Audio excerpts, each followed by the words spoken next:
ona awina atu le polokalame ale Aoauli ma Fofogamua. Ona o le lango malosi ale Galaxy Childcare. Vili mai loa le o lua tasi o valutolu. Lua fitu, lua iwa fitu. E resitala aila walo. O lewa se anto le teimi ala radio Samoa le rivango le Aouli a lua se fulu ma le lua minuta wa te aile se fulu ma le lua.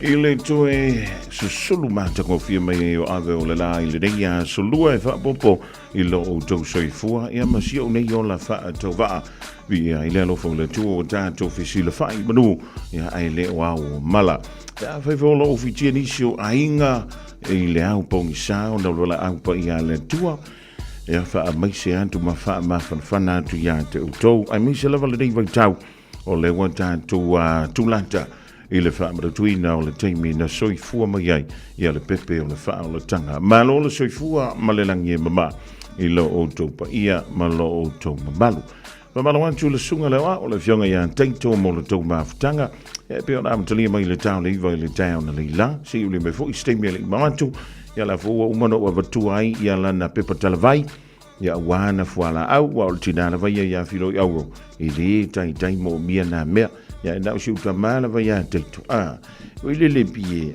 wa anwa pe wa ka karkala ngo mai fu ile o fa longo wa o tau le sa ule swa fo filo yo ai o la wa tau sui mai le swafa ya le la no ve twenty teto ya le ba o le prescription ya por le pepa tala vaila ya it toi mana tu ai le swafa o tina ya filo euro ya lo pole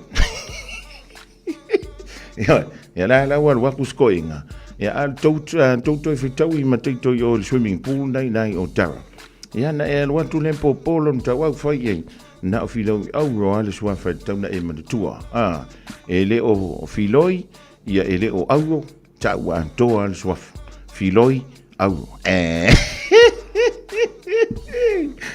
Amala antu le sunga la ya ntavai matu sala foi o le tayau le falto ya Natasha va befoi ya le tumita ya ni wa fola ya le na to ara usu mai ana le la le tayau yo ya ta lucia ko nga sungi fa ping e ma kwa va nga ka ya il ti of le sunga la wa ya ile to inga mana ya mal ba to fia le aso ya o se fulu ma le fitu aso le ni ma sina o te sema o lo no winga to fitu aso ya na tanto po fui le mpati ya maka ko fa kar kanipo ai le la ma wala nga bearf wai fui le ole asio ia mapu e aka I mea lo faista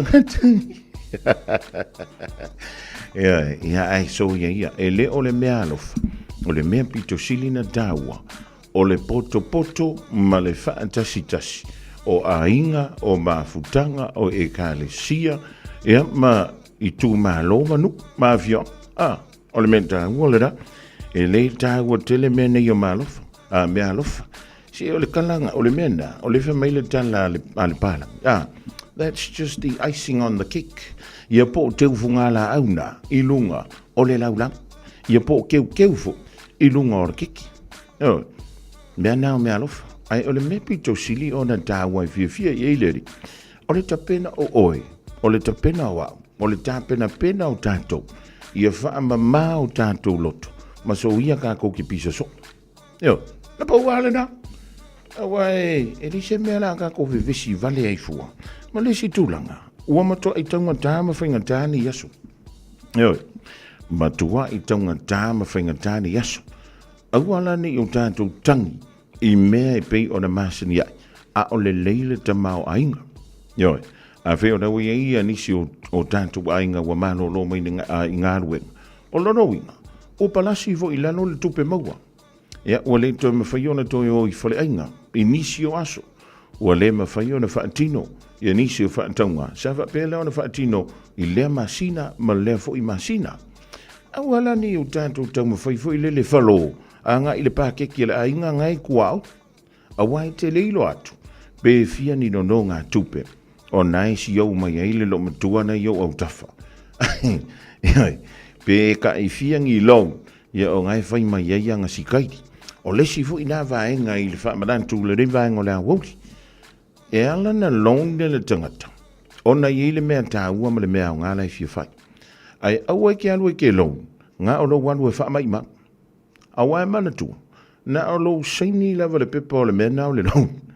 A makalo mau pe mengi I leisi aso tu tongi. Eo, ia, ele ngata ile amata ole, patita inga. Ia fia pe kolu wafe le menga I ke mangawa.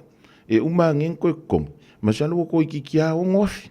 Eo, e fua lea, I lunga o le interest rate. Ia po le tului, o nai tu uia I le finance. Ia po le fali tupe I lunga o le nasa ileni.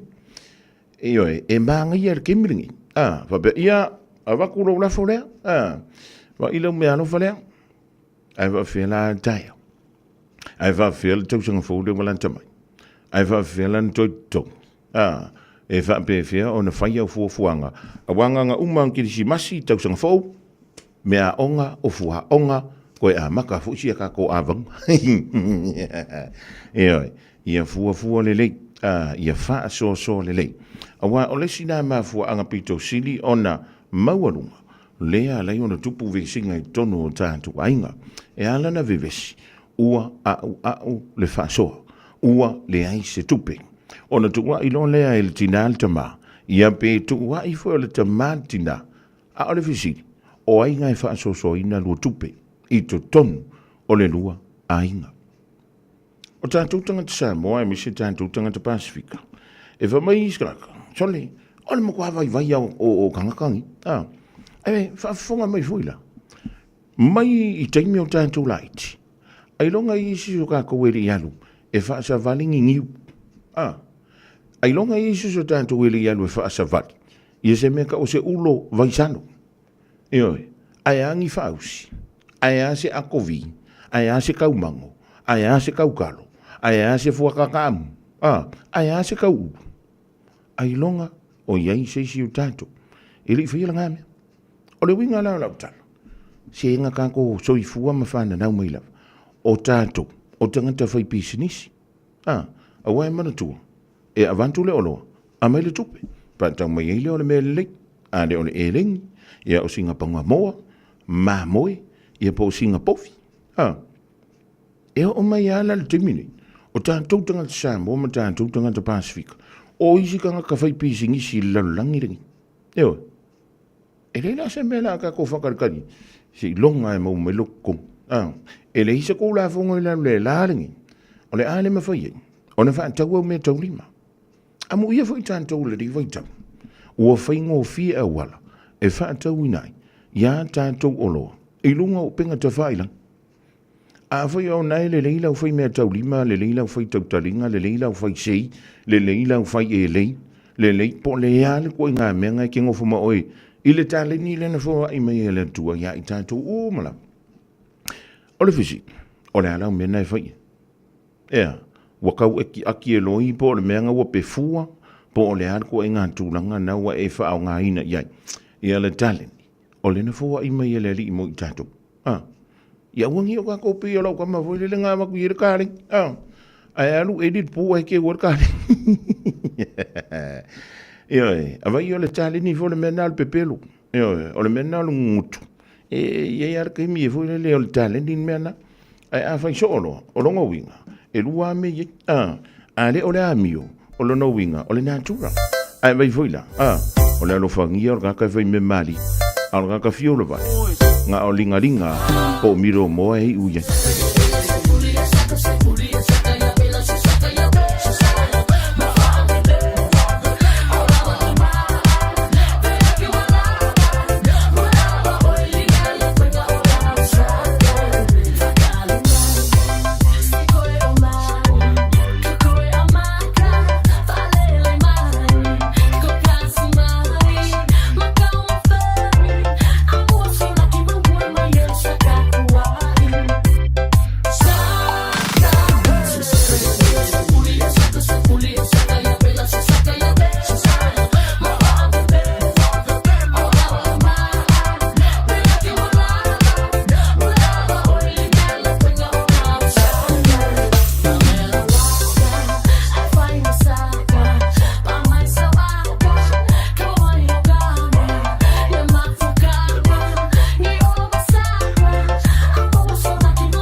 vivianga o le mana vonga alwenga mai I le ala usu I le tai au po ia langa tupu I leo vai ainga I le nei vainga o le Aoauli fifila nganga o le ufa tasi mai ia le fionga le aloli I le li pule o le tautuma la udanga a le jimara huso orus I nai le Lewis Fulvalo Atkinson Avenue o Tahu Silia ma le lua se fulu tausanga ia o fai mea lofa I langa tailia o loo tautua pe mo oi Samoa ia whaantala vantu lau fionga ngal mana malo le fai o le faiva ia malo fo le tauanta aiwa e fia mo toe la mai mo ngase pe ona fenga ye ya langona lava fo ile le fatu fo ile ya o tole in fala au le vai tau ya ma se lava lai sunga te manu a lo se fo man via ma lo le tau atai ma lo fo ile lulu e nei tu la da fo fa lo patu ai fo sa mo lo tunu pele o fo ile ma le fo mai tanunga lele nei fo tai au ya ma fo ila tole sa ma lo mai ngawenga ya le fatu a mausina malo longa nei so ya malo lava ngalwe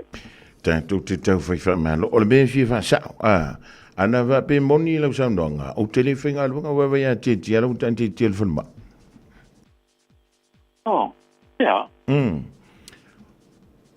o so ke I kure me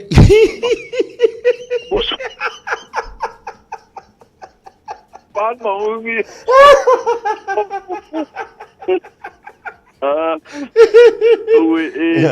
ale mea opine fa mauna mo meo ngase ia auto le ta o le ma ini na o sina timu sina ma ulu sina sabi dividi ia nga le wa sorry boss my car is sick sorry le ya kala le what happened to your car and my coughing this morning ya o le tūranga le nā hao ana whamarino atu a wanga whapenga o ki ngā inga ngafi o ke re sang ia wai whaukalai e ua koe whawhangu mai asito I nau taito ia ane whakua umalanga ingo manga wanga fuala aurikai aonga reila taito makau kia melo wa ye kere I whafonga le fai pese taito o afaio o le mele fa pe o siu fonga o angelo le ngo mo fa sa taito ka fiola fonga le pau al mele fa le kong ia le leo la sala ese ya te masalo kaunga kula ese taito mele fai pese mele ole na pau ale meu te loa o nga ise o tamai ya taito o le fa filo ai foi le ma fa tu lima I foi to o le forza so do yango fo skuli ma ole o ngo fo le ngo fa la e le ise me o le antanto wo I foi so so ni la vai pese pe a fai o le tanto talini e le o le pese le a fai e ma sa se sila tala le ta ua fa pe fa rai le sto nai ta le fai ai le 3 days Christmas ale le tato a manukau e farasa fai e riri le fai lai nai papa I fai oto ia otara e hol foi le na community hol ngai fa sa tonu lava nga I le field market ia o ela si to fa fonga I da fai pese le sunga ia taito ma choni sunga fa pengainga ma fatua ma lo lava foi esele o moni lava le fu le no ta fai pese nga fai ke lo sa ani solo mai o le facilita o le facili mai nei le tunu e tele a wai le fakas o me sa fai o le me lenga fai ia o nga pisi ka so nga disi ai okay la kunga eu fai foi por uma fai pese ia si de ko me lo pote ya wa sili na fam sino fa molela o fionga le loli o le mai to o ia o ne hanga ala la mele sa foi I manukau I le kalesia e fakasava molmol ala le fa fonga le na fa penga inga ma tua ma foi le pa mal malo le kalesia o ina sa fatino ile ta singa sa kala metal fa pe ponga sio wa trile ma tu PJ ia mal mai ya tu ia ole alo fo ole o fa penga inga wa lo o tono fo na e kalesia ma fa pena ia le na la sa ma tu awai ma tu fo ma na ia yo la si ale tua fele lo tu te ali ai si ale tua tato te banganala e se tua e te o yellow e kalesia iona ai ole tulanga na pena ma fuina o pikina mai la fai pese nei tiu fa ata sa fam talanga ai o tita wa tu ale pulmoni to fia mori maula tala to ili fa fonga ila fai pese le e sunga whawhengainga ma le kalesia o le whapena o na whapia i latu tolu lena maua ni tai au tolu ia aso o Christmas 3 days of Christmas days le la fai i le aso i nai o tara aso faraile aso to na i fitu le fiasi ya sa ai na pawala na o lau tu o lalo ia po o lau recommendation e silipe a malu pe ia to i nai to ai awangi turn up maka mai rungo le TV awe ke turn up wai mo ke le o kwelo ko ia o le metau e pe uma la vo le mo tau lango ina lo firinga lo ni vai ngora ia lango ko vai ku sio kama e pe foi le o la ia se me ala fa tu ulu no na mafofa ia wai pe no ventu vai ia eta ua anto le sua fo filoi au awone ia sa no fa pe o filoi ia po au tau fa tasi wai tele ana mo te i vale foi le e tau se ila ia le ma ole o tia nei o fofonga tia le tala ia ta ua au ke kango foi fa mangongi lo makua ma tau fa mangongi o mena o swinga fona lua fe lurima ia o le menga le la nga ia kuika ko ai o le mesini le wa sa no mai ia tatia mai ia ma ko komiki o le fa foi ina la foi pes fa pe no mona e tala no fo sunga fa fenga ile o le foi ia komiki o le kai fongo komiki o la foi pes Yo la va ve fai mo kai ko ro so nga po sa lo ia competi ko inga fai ya fai me ponga a siang fa au ka ru o nga foi sa euru fa le foi le man o nga una kulo la pa ka me ina ka vale o fa pe o yo ki a ko ar fa mo o au len ka fa pipi a ku ide nga o e kulo lo sa fa pe o ere ina o ki a ko umanga nga yi nei ai matua i fia le sunga fa fenga inga no ba ya o vai se si a ngedu fa popo ya na ngedu la ye ilan falsai ile asole ali ia o le menta a fa pe o nai pipi en toi malose a ile ila o ma kwa ki le ala fa le ko nga wa ye le kanisi ba bona ngalo o le asto nai nei le na foi e le sunga ya lose o le pena sila ele to tele pa ia mal malu lunga tato Facebook ale tato Muslim Orleans fa pena fo ia page taitasi mas fo ia lunga fole sa fa la wiloa tuaia ulanga pesa pese fo ile tato awonanga ia mai se fo ia le tato committee ale Muslim Orleans lena va ia lena fa tino le sto nai fa nau mai le sulu tau sanga ngai lunga le sa tu ngata vale ia o le sfuta sita usanga nga ilalo ia le sai o ile tato ice skating ngai ile paradise so vainga na o vainga na le pena ia na inga seleni o lo fai tau sanga atoa al tato maftanga al Muslim Orleans ia na fole sunga ia alo se tasi na tai committee o le tai committee foi o le sunga ia pira atominico ia ma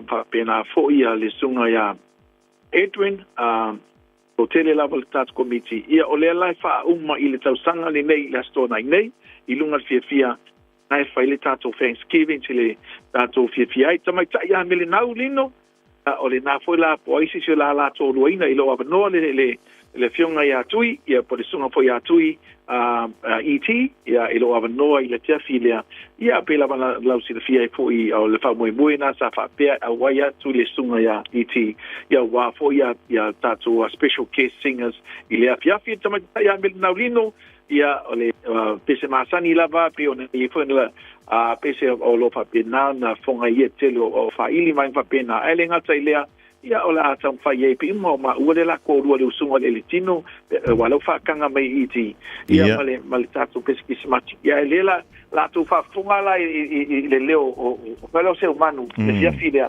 Onai MC le sunga ia se manu le fia filia tato felo ye pe uma na info la o se man ole mantango fie ia le fa moe anto pipi ia toi malo sua fa e una pe male pao ile a fia eu ko fa pipi ia ku ia va per la tui O le mengo kau whatanga kua pese usu e kau maroka kala le usu sita ongi. Ia, malo, ia, o le sina wha moe le whai ngole riva, ia so iau telo. Ia, o le dai wha wau pia lau tautua. Ia, ele ngantai na ova antu ma le lusu tausanga a tonu toi titi tolu se fun. Ia, o le lemana a matama iau whenga mea lo fwel masina o ke topa lo tuto maiti. Alu antu e lewa sei toi, ea, onga tausanga. Ole sao lea, lau fionga le lori. Tūlanga tonu lava le nā, se man.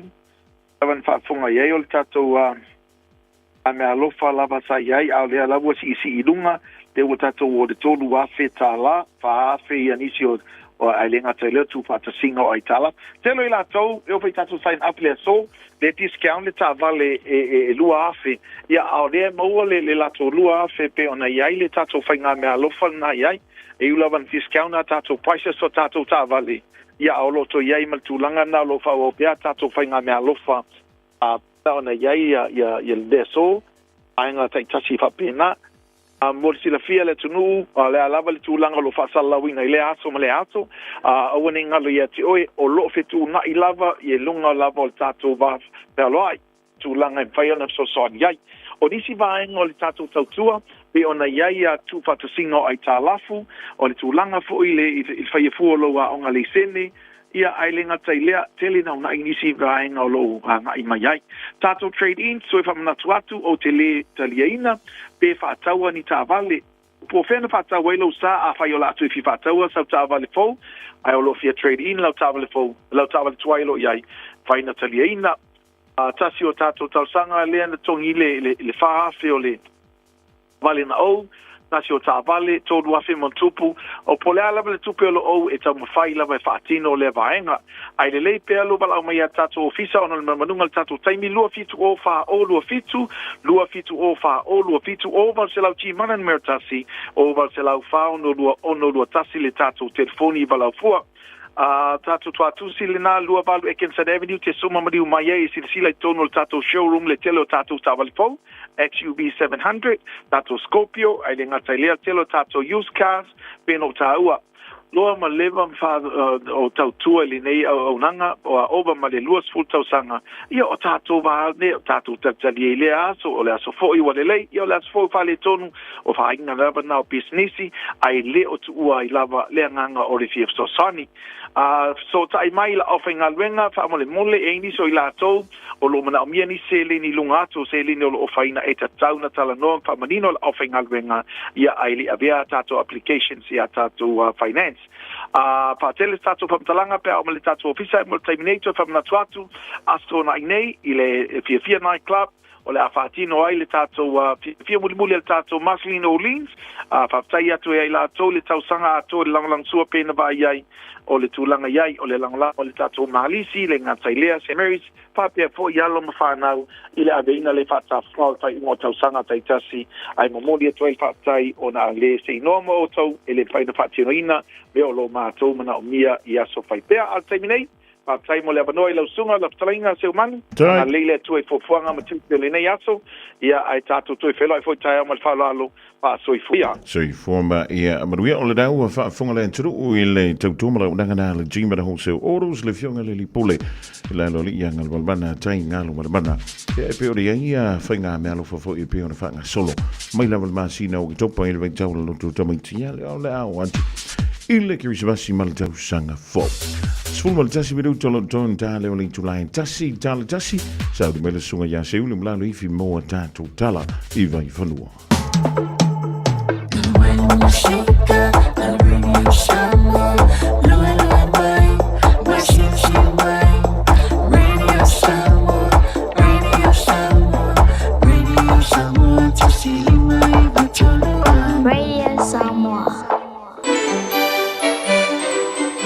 Lata mai le aso e whamanatu ai le whanau mai o Yesu lo tātua ni whaola le pepe o kirisimasi. Po e mai se video a oe malo ainga a o usu ina se pese o kirisimasi ia o vatu maratolu se furu se kone. La fo mai de video ilo penga ta whailangi radiosamoa.co.nz/kirisimasi. A mata nei roa lau tama whainga ma vave la fo mai le video e whaangate le aso lua se furu a teseba o le a whaire se i le aso lava na ili se furu le tai au. Wha mone mone whai tau manino a iainga ilunga lo penga ta whailangi radiosamoa.co.nz. Mo nisi whamtalanga Sota mai Line Officer i le lua ono lua tasi lima iwa tolu. Ia manuia tele le Kirisimasi ma le tau cellphone. Mai le pulenga ma le whaingaruenga ale Radio Samoa.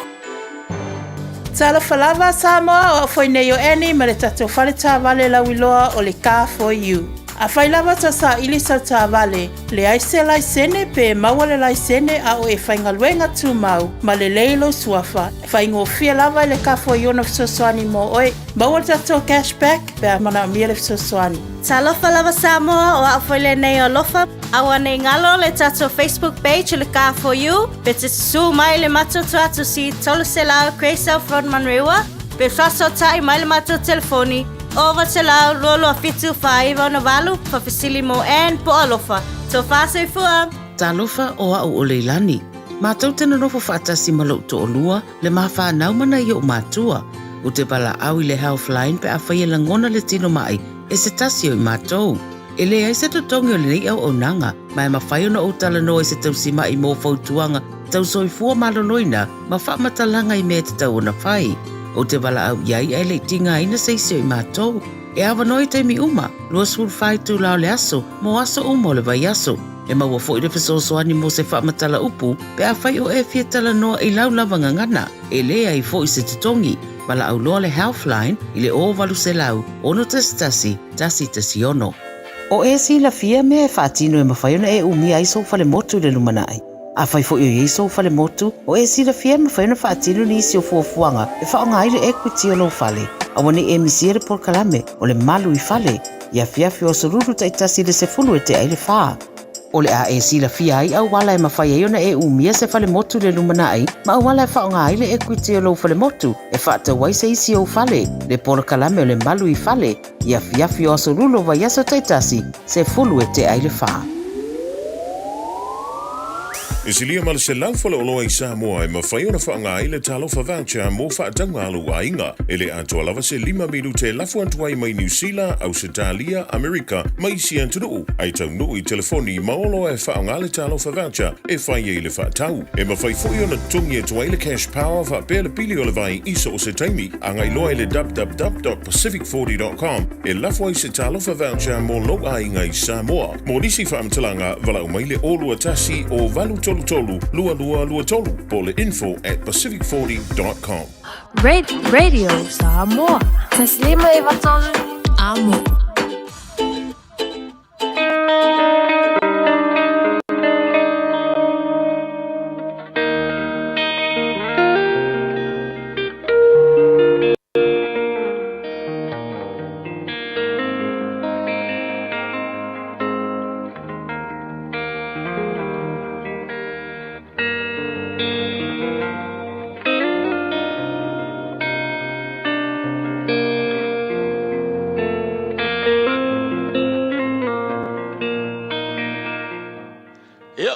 Whapopoina le li asu fou, aso le lei mo oe ma tātou, e me se fo nei tūla mānei o le au au nanga, amen, praise the Lord.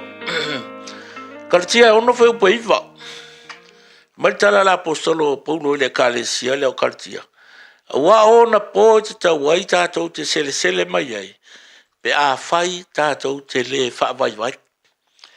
Wa ona po te tau ai tātou te sele mai ai, pe a whai tātou te le whaavai. E le ai se me ka o se meo se manguia o so whafua sei. E oe. Ngā o meo fwoi o meo kau ia ke ia o so whafua sei mai kua o loa. Whanoko wa e maalili. Ia ngā e mo e lola ia su e mai lo whamawanga. Ai o le soifuanga ma le o langa nge mau tai ala. Saua mai le amakanga i e tena. O le upu o le li inga whai a akamu. A le si singa lua fu ele kaunga ai oe. Longo winga. O le au nanga tā ua. E mafua nga usu ngā luenga. Au al whawai vai. A e alu pe whai ngā luenga. Au ai ei le aso e fua mai ai. O le lu i kaula mau e. Nga lue au al whawai vai. Au ai ke whawai vai lua. E ke le maua. Ma au al kam whai ke oso al whamalama. Pe ke oso la au al pupu. E maua mai so manguia. Ia ko ke riska ka kukua i o le loto ia fai e wai laki ia pa wai laki ai le o ke mi umai o so me ngale manuia le o le manguia ia ku sai makai ala Seek and you will find. Knock and the door will be open. Ask and it will be given. E ei lau ngā ruenga e whai, malau ngā ruenga e whai, o ngā e mau eira manguia. Learn to wait. Ia ki oile nganga leo le whataritali. Whataritali a laike ngā lue. Usare ke alu nei, e koe alu. Se runga e ongo i le fiku masinga. Po le walu fui, whakoa vai aku lole ia. Whakoa whawhai lau ko anga. E whapengar ko ngā whai, ko ngā kāmu. So se mea leo. Ola le whapelo i le aonga mono ki kiri. No. E whai ei pea. Au ala whai. Mankua apostolo. A ona po te tau wai tātou te sele mai ei. Pe a whai kako ke le pai e. Whai. May the Lord bless your heart. Amen.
aua e te whaavai o le vingo le tua langi na mai lea i le au whipese a le kale se me tutisi mai i le pitunu o Hastings i tutonu ani usela nei o le pese ua whaingoina le au so pe le ua whaawale whaavai o loro winga a e whaanonga o kurangi o lua e kau melt i lo vai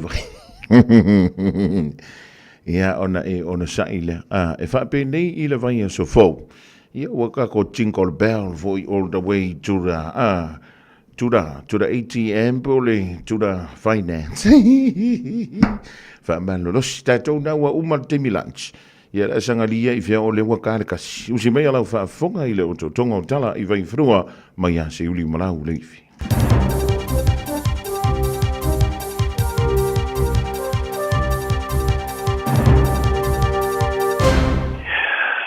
Malo tautua Fofogamua ia fatalo fatful tapo inga le tinu I le nei whabopongo tala mo le ni aso tala tumoa. Va venga le Christmasi mo le no whanga o tau mawhali tele. Tasi tis mali 5% le si tanga o tongi pito mawa lalo e amatamai a prilo le rua whema le fulima. Talonga, to lua tanga le talo Afrika Pasifika wa lusi pine ina wa whaamaonia le whaonga ino whalau pasaina. A Fofogamua le whalau telina o ni tala. O se vamenga le Christmasi, sa tu inati a Dave le tele ina o whasau ina le tapurio le no whanga mo tau mafa mo ila tu I fia mo mia tau mafa. Whaafta ia ili anga ngā lofa mai tangata lau tele, whaalabu tonga mai si whaalabu tonga tangata lau tele. O le nuinga, e whai te wafe ia inga o le a maua ni ia whiwhi o tau mafa o le Christmasi for hampers. I fo aisa sa atu mai tangata mao mea, le ka le sia Yesu Keriso le opa io asla ngatai, ma le whai tau se lau tangata lau tele kiwi e te walatu leo penga aisi. E silia ma le awha ia hampers, ma mea te alo, o le atiliva tunei a inga iau Kilani, Hamiltone, te koroa, o te kuiti. Ka whaadi ai le tele li poti, e mo, hoi le langolango, o ia maua mai itanga talau tele. O le ka le sia a Yesu Keriso le opa io asla ngatai, ia po le mamona, ka lato fo ia se lau tos fulu wafetala. O se tamata I whai pisnisi a Nate Presley, ka iau fo ina se lau wafetala, ma se isi tangata mau mea sa mu se whaelo oia, ta ia fo ile se lau wafe, ta la. O masina o tuana e tunei sa fita ia ile tele malui tau. Ia au ki topa sa ia fulai de fōringa mai te punia lana no whanga. Mo tau mafa, talu aile tonga tā tele o tau mafa, malele ai se lango mai le malo. Ai le masina o Novema, tā toe a fia ai fōi lana no whanga. Ina o tapea se tangata le power e se tele sa te wei ano man fasi, ma le lifi sa whaale ngaina. Tā tau tino ai le tele le matua ia a fio lana whaalongona I le taime bitai. O le sa ato le lango o toe whaola mai ai lana whaamoemoenga. O nei fo ai tupe o le amwhaiona whaalau te lea te tau mawhai te whaina I a inga I tuantu ma au Kirani mo le Christmasi. O le tamalo matua sa mori ale whasi o tangata ma le tamwhai e whao le mariu le isi tangata le whaarablave stari le mai Coromandel I le vaso mawai. O ia te ena le moni o morianga I le whaamasnonga maulunga I Hamiltone. O Stuart Edmondson ta tula iluma whaamasino Justice Mua I le tae o nei. E pia na langolango ina le sidia ma le tose fulu o nisi ta ia I le whaamasino. O Gavin Mark Mappot ta whano le ola I Waihau I le mga ala o le tolu o Eva Road ma Aaron Buckland ta awinatu e le valele le whanemai I au Kilani mo manua e mafo mai ni purwhana. O Edmondson wa ilo tele ilo na awa wina le matausia me ola po me tua lo ia po poa. E pona ta ua ia siria mariste lau ia poa ai na te vavaia. Sa avea foi, ma mata upo le por kalame whaamatala por documentary. Ale rei tori sila le rua visu mai palu. Ta whaatonuina e whaamasino miua, le whaawawa na tau Theo Edmondson, e whaatari ai le toi tula iluma on whaamistunga ia te wari. Sa tua i ai ni le poti le vastor wai, ina utupu mai le whaablave. O le ua maliu, ma le o lo tau whiane le whanemai, o ni tangata tuli le vao. Ta tau mwhaianga o ia pua, a le ata māmatua. O nutongi pito mawalalo mo tangata whaingaruanga mātua le asi tia li tasi te sima le 5% I le luas totala 5% I le itulam. E amta mai a aprilo le lua, te mare rufu 5, e pia na wha mao ni ai, e le malo. O le nuinga, arkosu 5 senge, le sikanga. O le tamata e minista o so tanga o whaingaruanga ma le tanga le mupo le Workplace Relations and Safety, Brooke Van Velden, ta ia whari ai, o le si tanga wa ausi ele tau tinonga ar whainga manos o whatasi. Mo si tanga wheo lolo I tongi pito mawalalo I tausanga re tasi. O le forfolanga o le si tanga e munmul mairi si tanga e 2%. Ta ia aprila tausanga nei. Le sa va ia I tongi pito mawalalo o si tia mai le luas furu lua ta ala fitu sene. I le luas furu tolu ta ala se furu mani sene. I le itula. Wa pui ele I sui kamsina o leo I le malanga leo le sa rusaina I le wharia. I le se senga masos tanga te kiwi. E malanga te whao. E silia maritosu maritolu I lau whaingaruanga leo sa se saina na masina o ke topa. Te furumare 5 I leo whatau tō marisumat valu o lau whaingaruanga. O atungalunga sa langa langa atu sa ima se tūlanga. o ni whaau I la vea whaavao malo saina I le asi singa. E sa whaalia leo, o se asi singa tua, ta whaatupeina lava I la tou se ta whaonga, e whaaloto tele I nai anga waa, I tūmanga nu. E sa whaalia sui kom sina Sam Hoyle, sa tongi lava le tangata ialo na sao mo le ta whaonga. O ia ta ua ia whaatanga le lato o whaingalunga malanga I saina, ta whaia uma ia ia snaki malelele o mafau whonga I mafau fo iai, ao ave aso marolo I saina pe a whai ete whaingalunga mo le marolo ni sila. Tabi tai, o I la tauolo mate I tuina whainga saina mariso tangata anu o saina I ni sila nei, wala tu whaingoa le malanga, o se ase singa whaatu risi whaaporkik. Libu ki ai sa au fia I le malanga ia sui le vanga tali anga nu o le matanga alua ngā leo, Jessica Fuang. Maleli leo given deng. A pele tai leo au Kilani Sasai, Commander Inspector Jim Wilson. Maleli leo assessor of Civility, Detective Inspector Chris Barry. Voice tanga leo I le au malanga au fiai, Reen Wong. Le sa ave masuita fono le soci al Chao Shang Channel Association of New Zealand. Le sa mo ia e Shang Yukun. E peona sa ta ina ia manatu New Zealand nei. Mane morianga se le wafe tala sa ia fo ia I le party le national. O se taso I lanto watu ngalu I le asi singa, o le tamatai whapito I mata upito whaavao malo saina. Le tamatai a Professor Anne-Marie Brady, mai le University of Canterbury. Ta ia whari ai a whai wana o se ta whaonga. Ai se ai le asolo na lua sa tani malo I suyo le malo saina, I le tu malo hubei. Le whatono le matanga alua ngonga no maturisi I a tang tang hua. Padia Anne-Marie Barry, o se sauni ngalo ia, ma o se whaailoilo le na, o se la patainga. O lo iai popolenga o no se tūlanga o ni whaawila ve whaavao malo staina I matau whaalo te kale, o New Zealand. A sa whaalia leo, ele e se masini, device, a poni mea whaingalua ngā e whaonga leo, sa aveina I le ta whaonga. A sa Cecilia Anne-Marie Brady, o ala device sa la tu whaonga ina, a ware mea moni, sa la tu whaonga ina, so ta inga ale Wi-Fi. I do tono whariteri malo. Ma a whai la e whaonga ina le Wi-Fi. O le lato pui puinga, ka le malu. E ta longa o le tamalonga longa moro Black Sunny Bill Williams wa matane ilana ngā longa fōle se stui te iulu o le Pro-Chancellor. O le University whaavao malo Albagari, International University, o le AIU, I Malaysia. O sa afiai ilana ngā longa fōle. O le masinton wai sa whailo ai le whiwhiri o le tau sumariwa tau sanga. I le tūlanga tāwo tele I le Universite I Alo Seta I Malaysia. Mai le mawina lava sina teimi le whaamautua I lona seo mianga fō. O te whiwhiringa sa whate I ai pe a whuatu I a Williams. Nā tolo puese ma le aonga mawulunga o tolo voini silo nei. E sa toi wha wawana o onga I le luafis ma le balu. Ina u whaaululo nei ngoe su e whailunga telimo pūlenga le no whanga o su ngai ese. Ale o Taco Polytechnic. Ka su e whaate se mai si tamata alo lau kapia le blues, ma whaau ina I le lua pisefu na mariva. E rima si malmal te alonga whaitauri sa te alo I Williams mo le Blacks, ma se so oi te amana sanga I lua mori pure rangi ma malo ai, lua fesu tasi, ma le lua fesu ma le rima. O le solu o le vastur wai sa whaau lua I le Universite ale AIU o se sui te iulum, ai le awaiatu le sauninga o le whaunga le Universite le Slulu.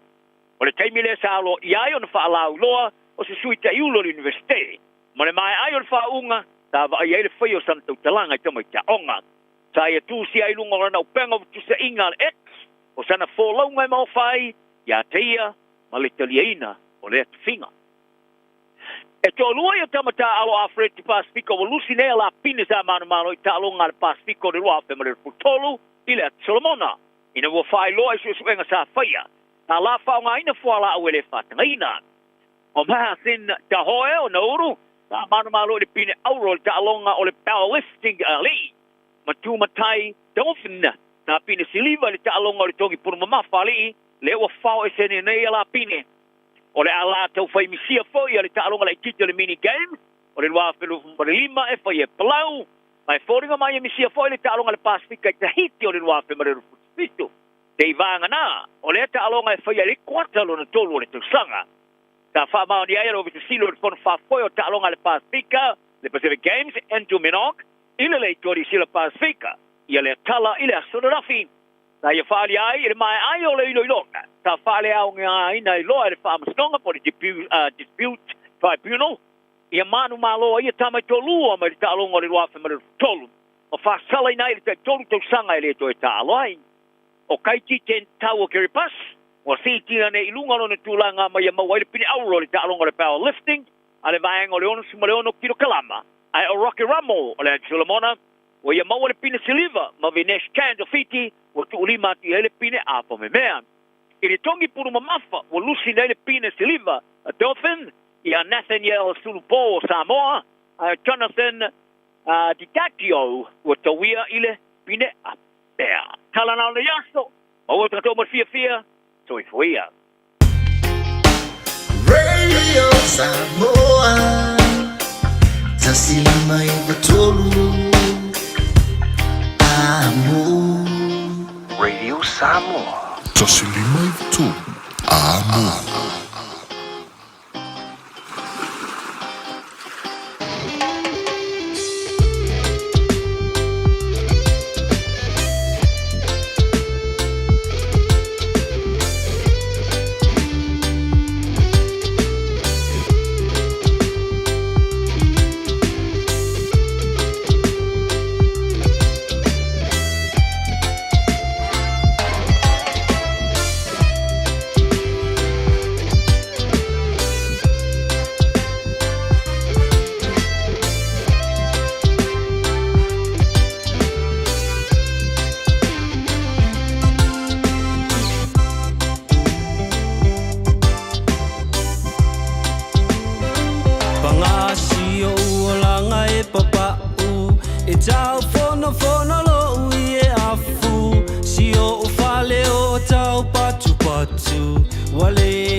Sa pelu lava o sia upeni ma sia upea tau ato le ie la sa o iuta e tu sia io le lafo le ie la sa o iuta e tu sia io le lafo.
Tau le fetaui I le fufusi o si o uofu ae Ae le ai oni o se vai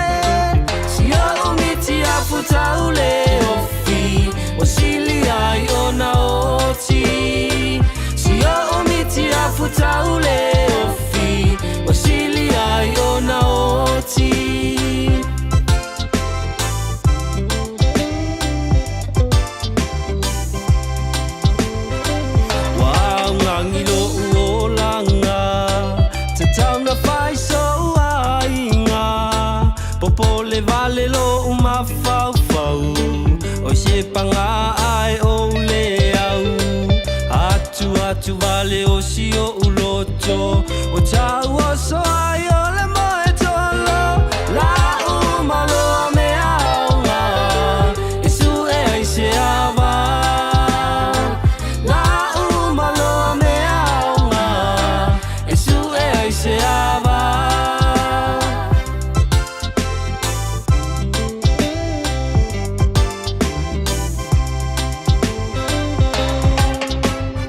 Lava o David Tua le nei o lo e whaafonga mai pēi le Radio Samoa tasi lima i watolu a mō Samoa i manuia lau whaafonga ma lau whaasausaunga. Tala Falava and this is Ali Low Titi and you're listening to Radio Samoa. Tasi lima i watolu a mō.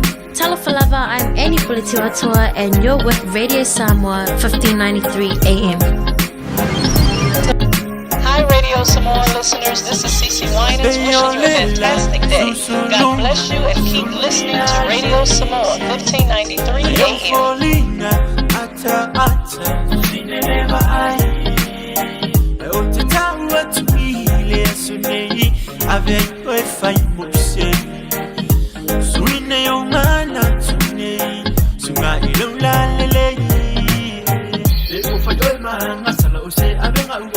Ilata wa mafutanga Zilo tanga taipe na etele nete mane ese oile pelele mafanya ese Oe hola umasiofo Ya so faiso Sungai au maya yelo noto Iletio fo ile poto Oe hola umasiofo Ya so faiso Se uana unau ia ile loto Lau ia tu sape fale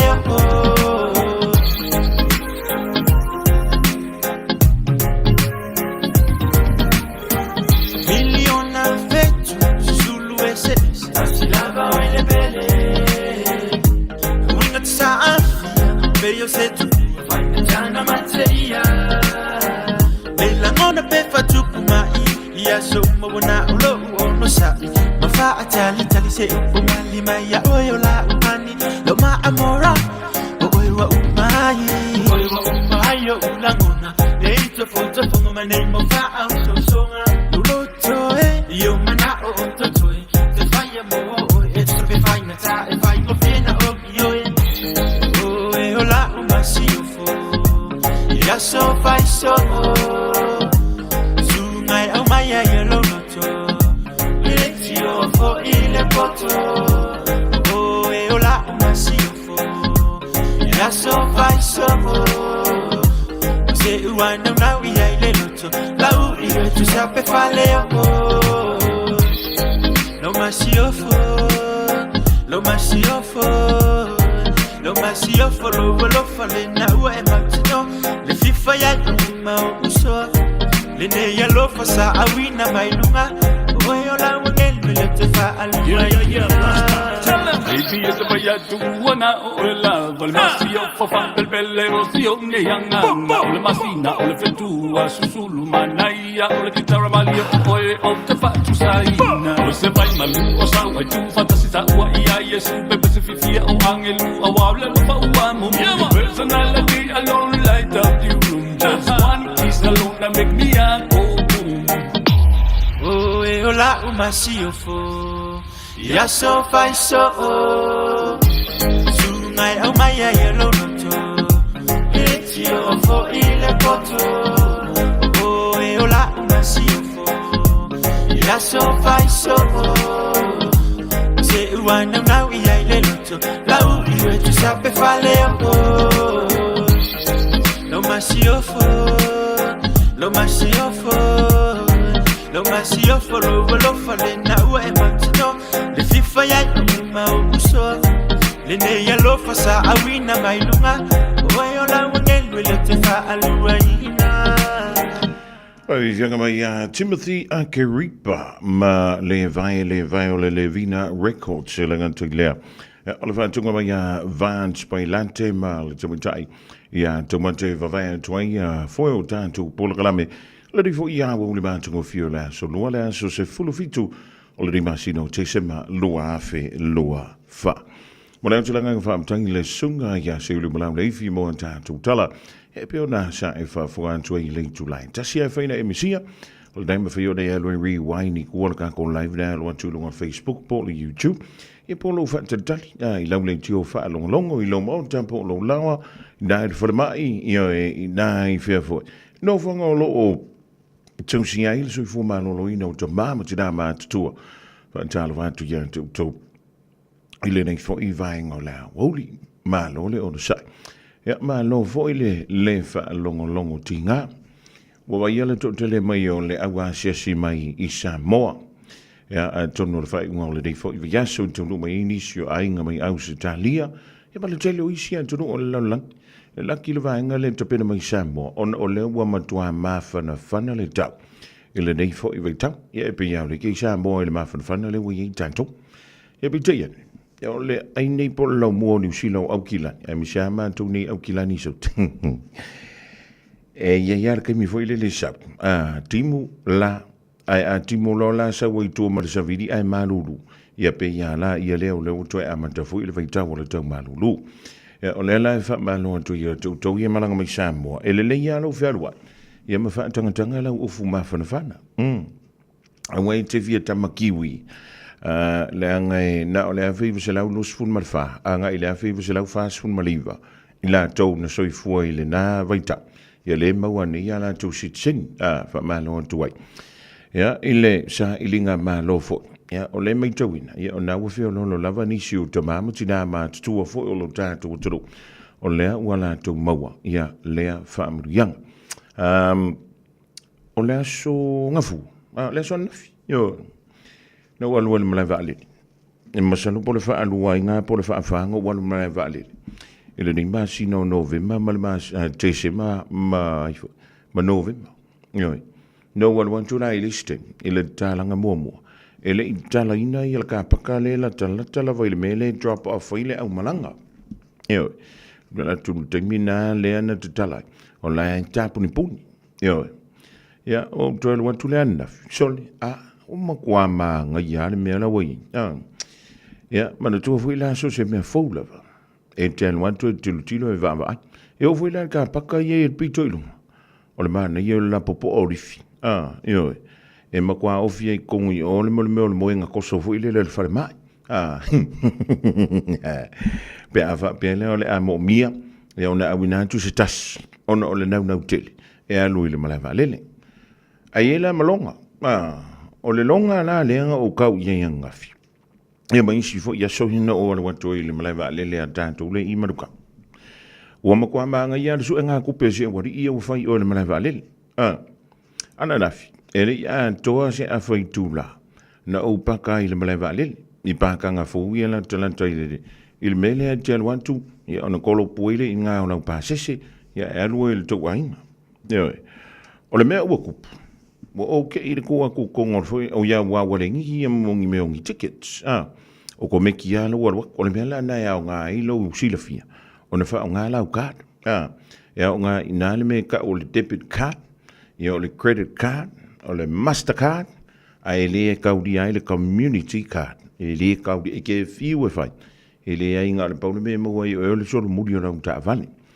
ai ke vai a fai tura ai se fulu lima kala se fulu lima tala o vape o fica la ngo foi le pule ngari le mala vale le ngiso e o le meri e ka foi mali o lo temana tu o le vaita sa i vatala ile foi tula sa wa mali vakala se fulu mali lima tala lo noi o ngo kara le usi ti ai le ta o le foi tula na ona ova tula wa ilunga ia pasasa lo male lus fulu no tala ia joy na ova tula male tula lua se fulu male lua tala e te pakaio ia va pela o le kia lu foi le ki fakariva pe te fa e va ta ti ele fakat wa mfenga la ko ku metano ia pe kia lu ku fai sau kausa minga i o ilu mo le afo KFC ia le Taco Bell ia po inga i o le shopping le alunga i o i le pitunu o mangele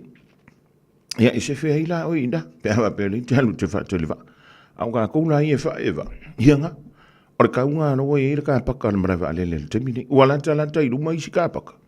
A o si o ngā kauranga. A whai kula, sifuru lima tala. Na ova antu lava mlin tula. Lua sifuru lua tala. O le ana ile i o lau kukuru marawa ale. Ile ova antu le lua i tula. Eo. Malona winga. Ua matua i taunga tālawa. Ia le soifuanga le reiwa i tau. A e whampeane la. So le oa ule makua pa ua iale a. Ia le mole mea fo ile lolo vau whewhiringi waika. E le na o oe nei te oi. Ia o nai fo te oi mai o le fo ke oi a o le fo e makia kau whai oi. Tātou ona saila i titi. Masalo e leo toi umi se taim. Ia ona toi pick up la ia leo le tamau a inga o New Zealand. Wa o le mele o tupu le temine. Wa alo i lalo le value o le tala. O lona winga ua matua vai lava. Ia le tala New Zealand. Ona ua tele le tupe pepa masiliva. O le wata mimilo solo i tutonu o New Zealand. O lona mafua anga le da. Ia ai o le vaenga la le laki. O nei o tanto winga ia maranga mai Samoa. Wa ai Samoa la wafi tala Samoa. Ia e tau feo lono a sau se le ni New Zealand. Voi le antala i o Samoa. Ia e mawhai ona maua antua. I lau tupe Samoa. Pe a whaaliliu na i le tupe New Zealand. Ia bole buying rate. Pe a malanga mai i Samoa. Te le mai loia i le vaenga ia o mai me Australia. Ia o le utala noa antua ui i Samoa. O lono winga awai te vave. Awai te nau te le iai. Ia o fo. Ia ngai ke iwa whaale kongo kusesi o tātou. Mo lewa toi a oseanga. Toi fia. Toi fitu aso. Ia nka ko pe pese lona ia lea. Ili vai ruanga o le po le aso. Fiku ngai le aso. Lua le vai sfo. Ia maka ko whapeang. Ia. Manu ia le kirisi masi. E tautua na fo ma tātou. O le la longo mawak. Wa i fuka ko ia o le roko. Wa i foi lau whamanguia. Nga e anu wa kua makua pa e lau ofu. Ai vai. I ke i fua e saura ka awari. Ai vai e kule lo makua. E lango mumule. Le i kule. E pi e kau lango mumu vai le si kule. O mea. E kupo i foi le vevesi. E kaulanga e whai le lo makua. Mam. I wa le wala auanga ka kong. Ioi. Mam. Ioi. Sui whamore moli. O mam o lo tina. Aere o mam o lo tau aing. Se e kau whasa o mre memari o kia rangangu a maka. Ure kam whamore moli a si o lo whai. Beta Drive Doctors. I le tau longa wha tau i mangele. Wha pia manrua. O le vainga o so ngase pe amana o mia. E wha tino e fo i ma tuipui o le whana witi. O tuipui la ko witi sfulu iwa. Mo i la tau e sfulu on tau sanga malunga atu. Wha pia ma tuipui o le flu. Wala au telefoni. Lua lima fitu, walu lima, iwa walu. Mo so wano e wha tino ai nei au nanga. O fisa fo maa i maangele e taftafane o le McDonald. A manrewa e taftafane o le Faletusi po le Public Library. Beta Drive Doctors Clinics.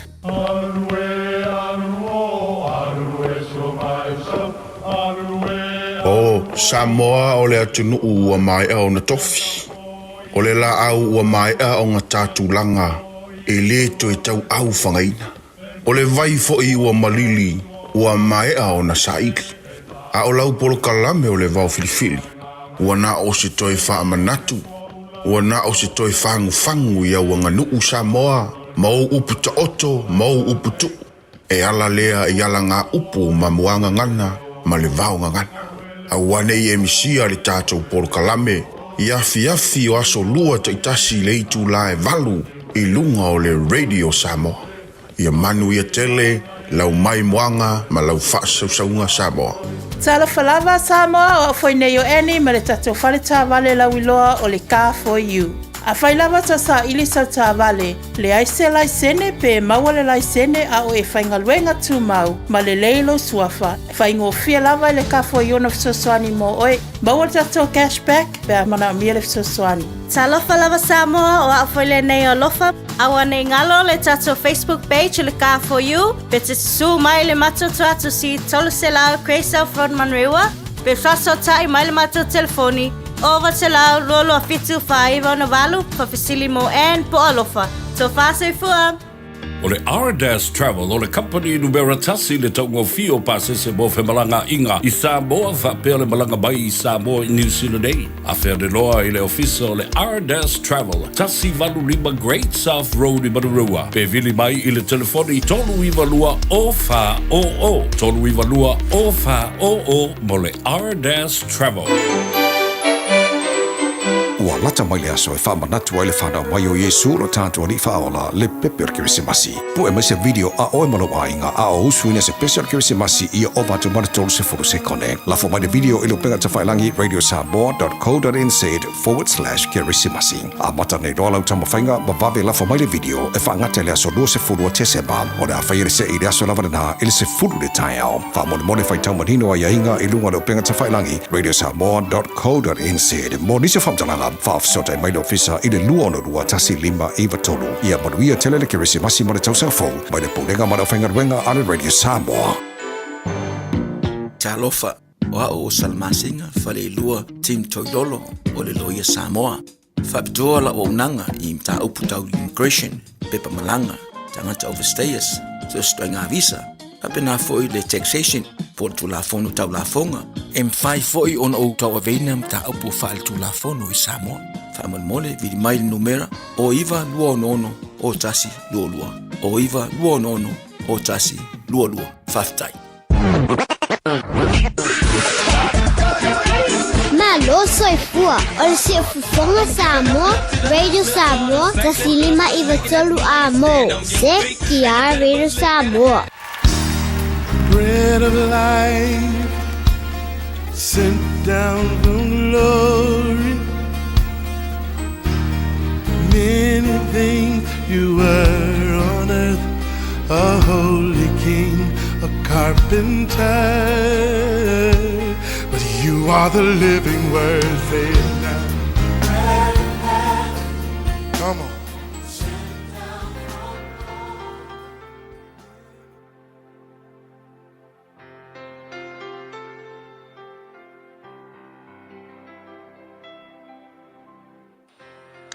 Au te fia e whawhiloa i tātou tunuu mai i tātou porkalame o le arwetu leola ia i le amatanga fo le neiva yaso i le alofa o le tua.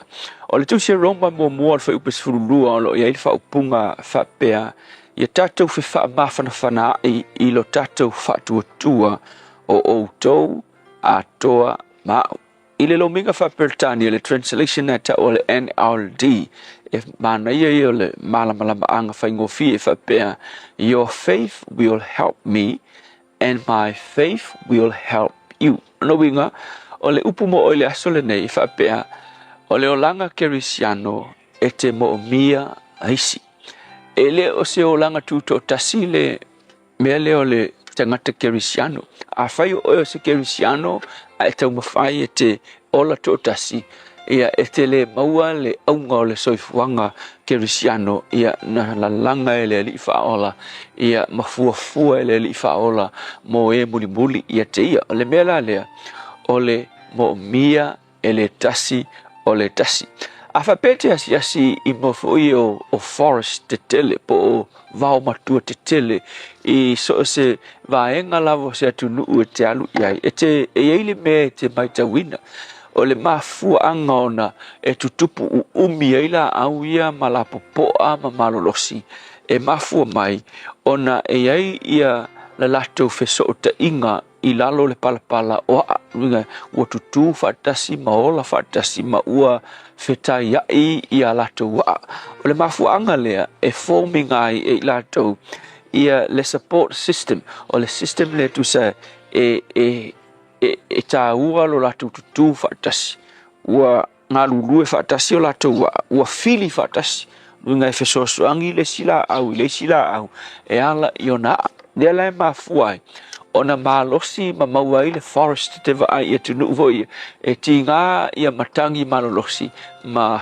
tau le anga storms fo ia malolosi e to unu mo fie sila au o tu le forest e ke vai e kua e ola pe i la tau pe na oni la ngawi ai le ma se la au le forest te pau e mafua mai ona olo ia i le system le ola fatasi ai la tau e la langa fatasi i o la tau wa le sona fo i lai whapena le tangata kerisiano. E le mawhai na e malosi umi ma e tu mau i teimi o wha le nganga o le olanga le nei pe a whai o lo e tau mawhai o oe o se kerisiano tuto tasi. O le mafuanga e te mo mia isi tangata. A wafo i la e le upfa Samoa masani whapea e le ai se tasi e tu whamaunga. E o fo ia Paulo le apostolo i longa le tuspa ia e eila na tusi ina ua tusi mai le i le whale pui fo i le Roma a e le tusi ina na tusi mai a Timoteo whai mai.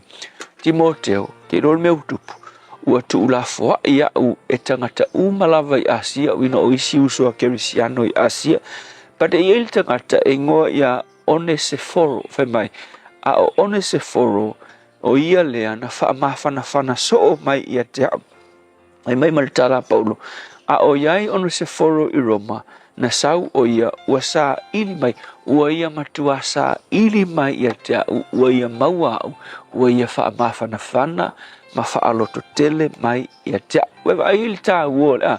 E o ia Paulo le siampingi o whatuatua na ia mo mia foi le whaanga ma le whaamalosi au. O le isi o na uso a kerisiano. O le sona tā ua la mo oe nei aso. Na whaia oe ele atua e le ina ia e tuto tasi. Ngisi tangata kerisiano ua malosi whaaleanganga lofa pe yo uye. No la me whaingo uola e whatuatua ke le fia whalangolango e seisi. O te whamanatu ia te oe. O le kerisiano so i fua maloloina, malosi, maumi, ma survive leo langa le whaaleanganga. O le kerisiano na te mo mia le fesoasoani a le isi o na uso. Wewa el tala fo ilea Yesu fe mai. O tau o le tu tino keriso. Kaukala kerisiang o longo winga. O oe Malaysi tangata. E ngā lulue whaatasi kai pei o vaenga o le tino. E whaatau nu wai le finangalo o le tua. A whai o e whaapena le nei taimi. O e ola kerisiano, o le kerisiano ai ki kau mawhai e avoid isi tangata mai lo wolanga. Kiloa e le maua ilo malosi. Leanga na whaia o e le tua, mavala a wina o e le tua e ala ia Yesu o le kerisiano. E ala i le mawhai o na mulu whaatasi, maolo whaatasi, lo wolanga, maisi tangata kerisiano. Le tua whaafitai e awa o ina i mātou.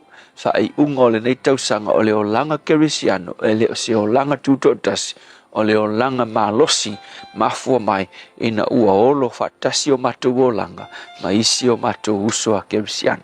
Whaafitai Yesu, Amen.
le whawhetai mai le hallelujah worship team le divango la Aoauli taulunga tua i le polokalami o le areto le ola e mole atu nganga whawhetai le sunga i le whaiwhe au ia pasta lafa i le kopa ia wafo le tātou polokalami e tātou te mo e saole leia le talale e tātou te mo mia i si tangata e le nganta i le fsoswani le tū wha le tino ia ai whapea fo i le tū wha le nganga ya wai e hanu aso sa aso o le malosi e le tuma e mawhaina e malosi nei e mawhaina e malosi nā nei e o tai au wa e vai lava ya na sa wai lo le tua ma le stala foi le whapea ya ele ai ya se si e tu fa monga ai vala au mai lo ma fa finge wo fa li mai il ya se si ku fa amanga lo le la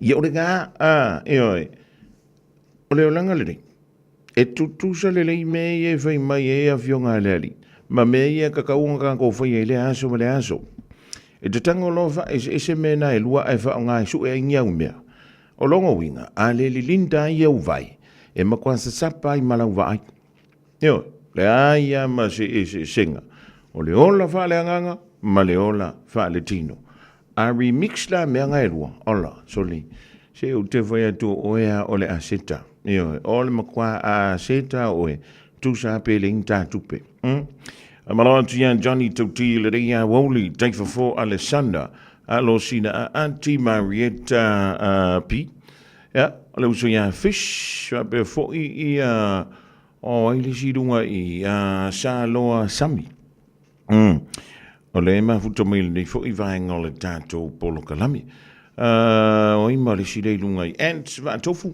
po me le ma futo mai Samoa so silani ants ke le ala fa mu nga wenga ke le foi ala fa mu ma le vai mu vai mu nga wenga e fu i singa ka wei mi sa mai nga ya kuini sa velio fa talavan tu dai Melbourne Australia tasi mai le so ya tu sama le so ya el salavaenga ya fa be foi si ona pule ya Eleanor fa nene vaenga ya malo ya tu lua ya wei nu lua fala ya nga kom foi ya ri nga ka ku mama inga li me nga le osol foma awa ka ko curioso foma ke wo ku se ka ko foma o le foi le vai nga fala ko mai la wari ko wa ya le te musu tu ya so uma wa talo vanto ile sunga ya poi fa pe foi ya si lo mo tu ya Solomon alas e pe ya no foi o mea ia fa malama wa ia i lato o le lato mata foi o le fai fa malama a foi o lo mata foi o le vali fali tu fa malama ere o ruangi ka muka o rua o vali fali ya va tala van toi fo le rivango la wo le so ya asuelu ya monsieur Natalie o tom ya o le sifu ila le au vali fali yo o poi la ma le as o fa malama ora o kamale o tom yo ya o le tulanga fo ile ya o le paua le forming ile kai pe ai lunga sempe fa i va se fat uso le fa con le ile lang au fenga luen argak ile vang so mai samu ya ma lo le galue wa sa vale ale la ile dei fo i va tap a we tell to le la le tolu wa so le ngo one way o le tam sanga to afitu wa ngalo langa avelo pulo le so momo o belanga ia o le wa makwa ten ar kamano usa a ten le pa langi lang mumu a ten le Samoa e pa makwa Julia Polovinak sa te vanga malo le soifua hala Jamie hala le malu mai Palmerston North ia ola kamale o Mr McDonald ia orga e pu va pe ia e o mi va pe ro pu ia e kukusa le longa umi male kamano saka yu ia lenga pe ai lunga o kamak o i lunga le e fia voi e ringi me ka usami ngai kanga wa ka lo ngi o ri le malpio ia se ka wa lo fali ni malu le tunu una o ka la tu mafa ia o le me foi le wo lo ngi le ave upa le ave upa eats there e wala wo fer wa i malanga stapler kama voi le fa ma wi pepa o man kwa mai ngai o le mekton ia mai o wo man fa ma le stapler ya anga uva ai ya ile mele paku melang kanga le aso le nga shauta ya ma umra ko melang so jam ke ve ku se pe uma se stapler vai so ia ku ke fia nga me ma o vai kanga o kanga mai me ai o le ku o ile mo le me o le roi lu ngol me ai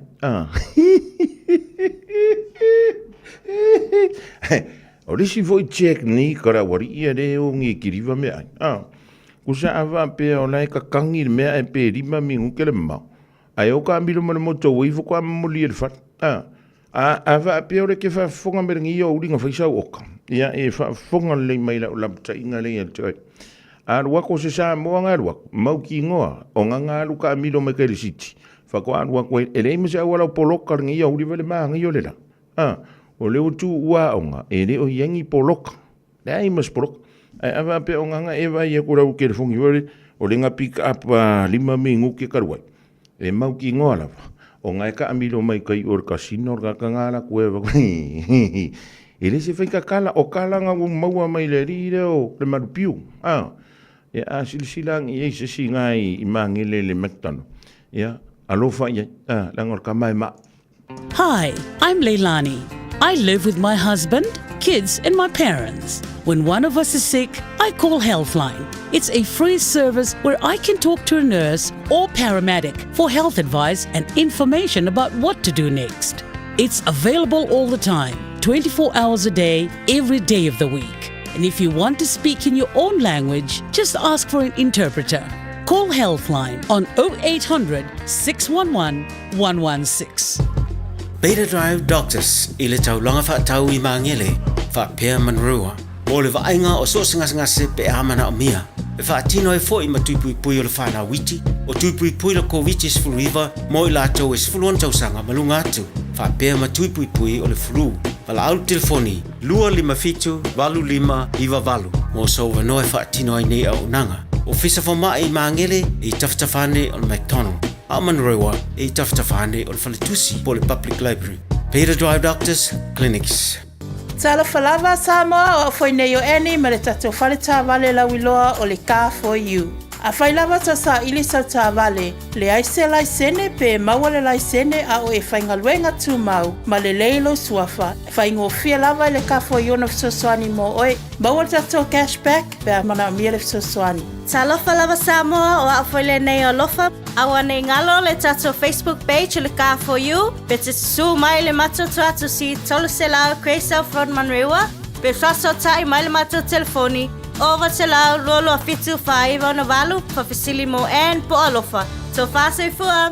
A umaloa ona piki tamati a onga I le asolua ma le asolulu o vai aso taitasi. Ona ki mai loa lea o lau leiti o Facebook po le YouTube a le Radio Samoa. I le afa o le tolu I le polo kalame o le tuli matangau. E a o ai whanau I le ngangana Samoa. Awane imisia e le whanau le polo kalame o le tuli matangau. Ma le whaletua I a Natasha o le saasia I asolua ma le asolulu o vai aso taitasi. Talofa Samoa, o Atishna Ryan, o le Licensed Immigration Advisor mo le Auckland South Immigration Consultants. E visosoani mo so se tu ai ngā visa e malanga mai e New Zealand po Australia. Telefoni mai nei loa I le o valu o tasi o no valu wha fitulua. Po le olua tasi o no valu fitulua tolu o. 24 hours a day, 7 days a week. Radio Samoa streaming live on www.radiosamoa.co.nz. Ai le I awara tu ia tātou telefo mai a se uli le rivango la uli pa tāling tu lai lua o le ele tātou whaalinga tāsi ale fia awara tu. Ia wala vai a lo nofo si le fia, ia whai e fuafuanga, ia wala vai a whainga mea lofo le Kirisimasi o le nei fo I tausanga lea ua tātou sauri au si eile vai sfo. O le whalinga o tolo mai lo visa le Radio Samoa, ma le tua sau lo minga o le tusi o le songa, whatasi ma le lo minga o le vāng filfili, ia musa me alo fo le nei Kirisimasi, e maua I whaanu penga o Samoa I sisifo tutuila mamarua, o risi utala tu o Samoa o ala ngā upu, o le matawhai o le matai le whainga o wha le vrave pe o wha I poiponga, ma liu o le o siusinga o ainga, pesila whainga o paolo o si I wha alo, wha langinga o e kāle sia, ma le tele o le ngangana o wha alo alonga, e na o le fitu se fulu tala lona tau. E mausa kopi o le nei tusi, asia si bangi le tolu pa, tolu ono Hobble Avenue Marukau, e maua ai ia sau lo minga. Ia pe tanga iani, wha mano no lau sa ve, ai ta ilano le shopradio.samoa.co.nz, shopradio.samoa.co.nz, ona whai mai ai leo sau oka. Manui e tele le Kirisimasi I ainga umo Samoa, mai le pulenga ma le au whainga aluenga, lau fofonga fia to e mata anta ia to e la lelei io e alau Radio Samoa tasi rima iwa tolu a mo. ia lenga ele leilo wa sisi mai ai le ita punia e ia le taimi to punia le tanto ofisa e malo lo ai ia le tanto o fenga wenga foi ia ai fenga wenga kwa fonga mua si yo o le ko sanga foi le World Cup lua felu vi e ele já faina faia o koea o mo meka o dead leave mele koe ia sharia wefa va ingia emergency leave e ke wangano ya ke o ele nei vai o le menga ka fosi o menga wa so leave pe fai koea o maternity leave menga ko koi o le fosia faia o uma o mai ka ko fenga luenga au ko ki so sola o le ale me ko ki o la lianga I va pe ngari gamza o mai xa fanga vo ele umianga ko pepese ya uma vo sieme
Malo tautua Fofogamua ia whatalo whatful tapo inga le tinu ili nei whabopongo tala mo ni yaso tala tumoa. Vavenga re Christmasi mo no whanga tau mawhali tele. Tasi tis 5% le si tanga rutongi pito mawalalo e amatamai a prilo le rua whema le fulima. Talonga, tō lua tanga re talo a Freti Pasifika wa lusi pine ina wa wha nia le whaonga ino whalau pasaina. A Fofogamua whalau telina o ni tala. O se vavenga le Christmasi, ta tuinati a Dave le tele ina o whasauina le tupurio le no whanga mo tau mafa mo ilato i fia mo mia tau mafa. Whaafta ia ili anga ngā lofa mai tanga talau tele, whaalabru tonga mai si whaalabru tonga tanga talau tele. O le nuinga, e whai te wafe ia inga o le a maua ne ia fio tau mafa o le Christmasi for hampers. I fo aisa sa atu mai tanga talau mau mea, le ka le sia Yesu Keriso le opa io aso le ngatai, ma le whai tau selau o tanga talau tele kiwi e te walatu leo penga aisi. E silia ma le awha ia hampers, ma mea te alo, o le atiliva tunei a inga iau Kilani, Hamiltone, te koroa, o te kuiti. Ka whaadi ai le tele li pot, e mo, hoi le langolango, o ia maua mai i tanga talau tele. O le ka le sia a Yesu Keriso le opa io aso le ngatai, ia po le mamona, ka lato fo ia selau tos fu wafetala. O se tamata i whai pisnisi a Nate Presley, ta iau foina le selau wafetala, ma se isi tanga tamau mea sa mu se whaelo oia, ta ia fo le selau wafe, ta la. O masina o tuana e tunei sa fita ia i le tele malui tau. Ia au ki topa sa ia fōru aida fōringa mai tupunia lana no whanga. Mō tau mafa, talu aile tonga tā tele o tau mafa, ma lele hei se lango mai le malo. Ai le masina o Novema, ta toe a fia i fōi lana no whanga. Ina o ta pēr se tangata le power e se tele sa te wei ano man fasi, ma le lisi sa whaale ngaina. Ta tau tino e le tele le matua ia a fio lana whaalongona i le taime bitai. O le sa ato le langolango o toe whaola mai ai lona whaamoemoenga. O nei fo ai tupe o le amwhaiona whaalau te lea te tau mawha i te whaina i a inga i tuantu ma au Kilani mo le Christmasi. O le tamalo matua sa mori a le whasio tangata ma le tamwhai e whao le mariu le isi tangata le whaarav stari le mai Coromandel i le vaso mawai. Wa ia te ena le moni o morianga i le whaamastonga maulunga i Hamiltone. O Stuart Edmondson, ta tula i luma whaamasino Justice Mua i le tae o nei. E pia na langolango ina le sidia ma le tose fulu o nisi, ta ia i le whaamasino. O Gavin Mark Mapot, ta whano le ola i Waihau i le mga ala o le Tolu o Eva Road, ma Aaron Buckland, ta awinatu e le vaalele le mai i au Kilani mo manua, e mafua mai ni pulwhana. O Edmondson, wa ilo tele ilo na awa wina le matausia me ola po me i tualo, ia po poa. E pona ta ua, ia siria maristelau, ia po ai na te vavaia. Sa avea foi, ma mata upo le kalame whaamatalatala po le documentary, ale rei toni sila le rua visu mai palu. Ta whaatonuina e whaamasino miua, le whaawawa na tau Theo Edmondson, e whaatari ai le toi tula i lumo on whaamastunga i a te wari. Sa tua i ai ni li poti le vastor wai, ina utupu mai le whaarvlave. O le ua maliu, ma le o lo tau whiane le whanemai, o ni tangata tuli le vao. Ta tau mwhai anga oia pua, a lea ta māmatua. O nutongi pito mawalalo mo tangata whaingaru anga mātua le asi tia li tasi te sima le 5% i le luas kutotala 5% i le itulam. E amta mai a aprilo le lua se ma le rufu 5, e pia na wha mao ni ai e le malo. O le nuinga, arkosu 5 senge, le sikanga. O le tamata e minista o sotanga o whaingaru anga ma le tanga le mu po le Workplace Relations and Safety, Brooke Van Velden, ta ia whari ai, o le si tanga o ausiale tau tinonga ar whainga malo to whatasi. Mo si tanga wheo lolo i tongi pito mawalalo i tausanga re tasi. O le forfolanga o le si tanga e munmuri mairi si tanga e 2%. Ta ia ia aprila i tausanga nei. Le sa va ia i tongi pito mawalalo o si tia mai le 2.2 ta ala 50%. I le 2.3 ta ala se 4.5% i le itula.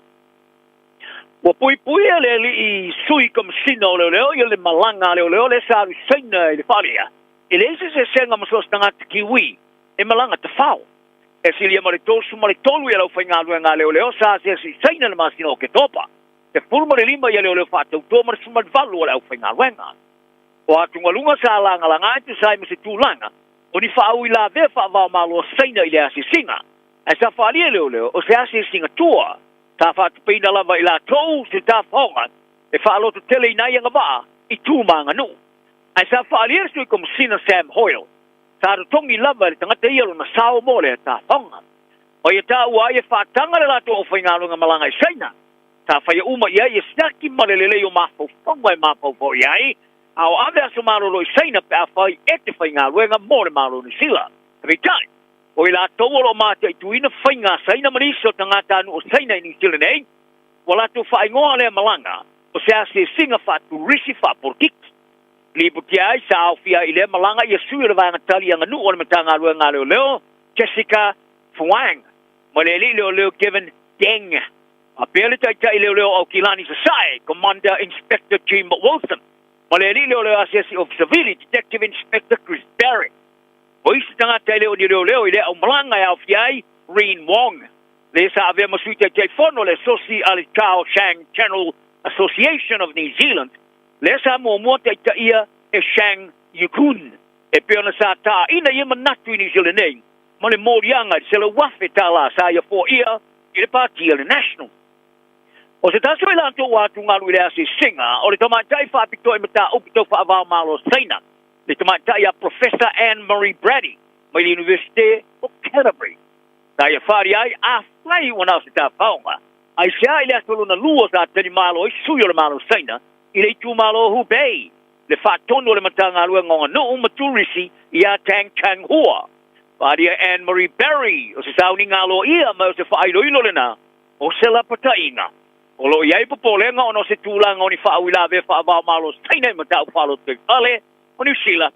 A sa whaalia leo, ele e se masini, device, a poni mea whaingaluanga e whaonga leo, sa aveina I le ta whaonga. A sa Cecilia Anne-Marie Brady, o ala device sa ala tu whaonga ina, a ware mea moni, sa ala tu whaonga ina, so ta inga ale Wi-Fi. I do tono whariteri malo. Ma a whai la e whaonga ina le Wi-Fi. O le lato pui puinga, sa le malu. E ta longa le tamalonga longa moro Black Sunny Bill Williams wa matanei lana ngā ronga fōo le stuita yulu o le Pro-Chancellor. O le University whaavao malo Albagari, International University, o le AIU, I Malaysia. O sa afiai I lana ngā ronga fōo. O le masinton wai sa whailo ai le whiwhiri o le tau sumariwa tau sanga. I le tūlanga tāwo tele I le Universite I Alo Seta I Malaysia. Mai le mai mawina lava sina teimi le whaamautua I lona seo mianga fōu. O te whiwhiringa sa whate I ai pe a whuatu I a Williams, ka tolopu ese male aonga maulunga o tolovo I silo nei. E sa toi wha wawana o onga I le luafis maripalu, ina whaauru nei ngoe su e whaelunga te limo pūlenga le no whanga o su ngai ese, ale o Taco Polytechnic. Ka su e whaate se maisi tamata alo lau ka pia le blues, ma whaau ina I le luafis e furu marimba. E rima se malimali te alonga whai tawri sa te aloi Williams mo le Blacks. Ma se so oi te amara sa ngai rua mori puru rangi e manu malo ai, luafe su tasi, ma le luafe su malirima. O le solu o le vastur wai sa whaulu ai le Universite ale AIU o se sui te iulum. Ai le awaiatu le sauninga o le whaunga le Universite le Lulu. O le taimile sa alo iai o le whaalau loa o se sui te iulo le Universite. Ma le mai ai o le whaunga, ta wa ai le whai o santo talanga I tamai te onga. Sa ia tūsi ai lunga rana o penga o tusa inga le X, o sana wholaunga I mau whai, ia teia, ma le taliaina o le atuwhinga. E tō lua ia tamata alo a Freti Pasifiko o lusi nea la pine sa manu mano I ta alonga le Pasifiko de lua whema le Putolu, I le Solomona. Ina wa whai loa I suenga sa whaia. Ta la whaonga ina whala au ele whatanga ina. O maha sin ta hoe o nauru, ta manu mano le pine auro ta alonga o le powerlifting ali. Matumatai dolphin na pine siliva le ta'alonga le tongi puru mamafa li le wa fao e sene nei ala pine o le ala tau fai misia foi le ta'alonga le tita le mini game o le wa felu lima e fai e plau mai foringa mai misia foi le ta'alonga le Pasifika I Tahiti o le wa fe mare rufutu te vanga na o le ta'alonga e fai le kwata lo na tolu le tusanga ta fa ma ni ai lo vitu silo le fon fa foi o ta'alonga le Pasifika le Pacific Games and to Minok Ile le tori sila Pasifika, ia le tala ile asonorafi. Ta ia whaali ai, ile mai ai o le ilo ilonga. Ta whaale au ngā ina iloa le whaamasnonga po le dispute tribunal. Ia manu malo ia tamai tō lua mai le tālonga le ruafe mai le tolu. O whaasala ina ile te tolu tau sanga ile to e tāloai. O kaiti ten tau o kiripas, o sitina ne ilunga no ne tūlanga mai mau ile pini auro le tālonga le powerlifting, ale vaenga o le ono suma le ono kiro kalama. Ai o Rocky Ramo o le Solomona, o ia mau le pina siliva, ma Vinesh Chandler Fiti, o tu ulima ti ele pine apo me mea. Ili tongi puru mamafa o lusi na ele pine siliva a dolphin ia Nathaniel Sulupo o Samoa a Jonathan Dicacchio o tawia ile pine apea. Kala na le yaso o trato morfia fia soifoia. Ua na ole Radio Samoa se furulima iwa toru amo e tautuaina o e ilaungana fitua so le vai aso.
mangaloni aleu asola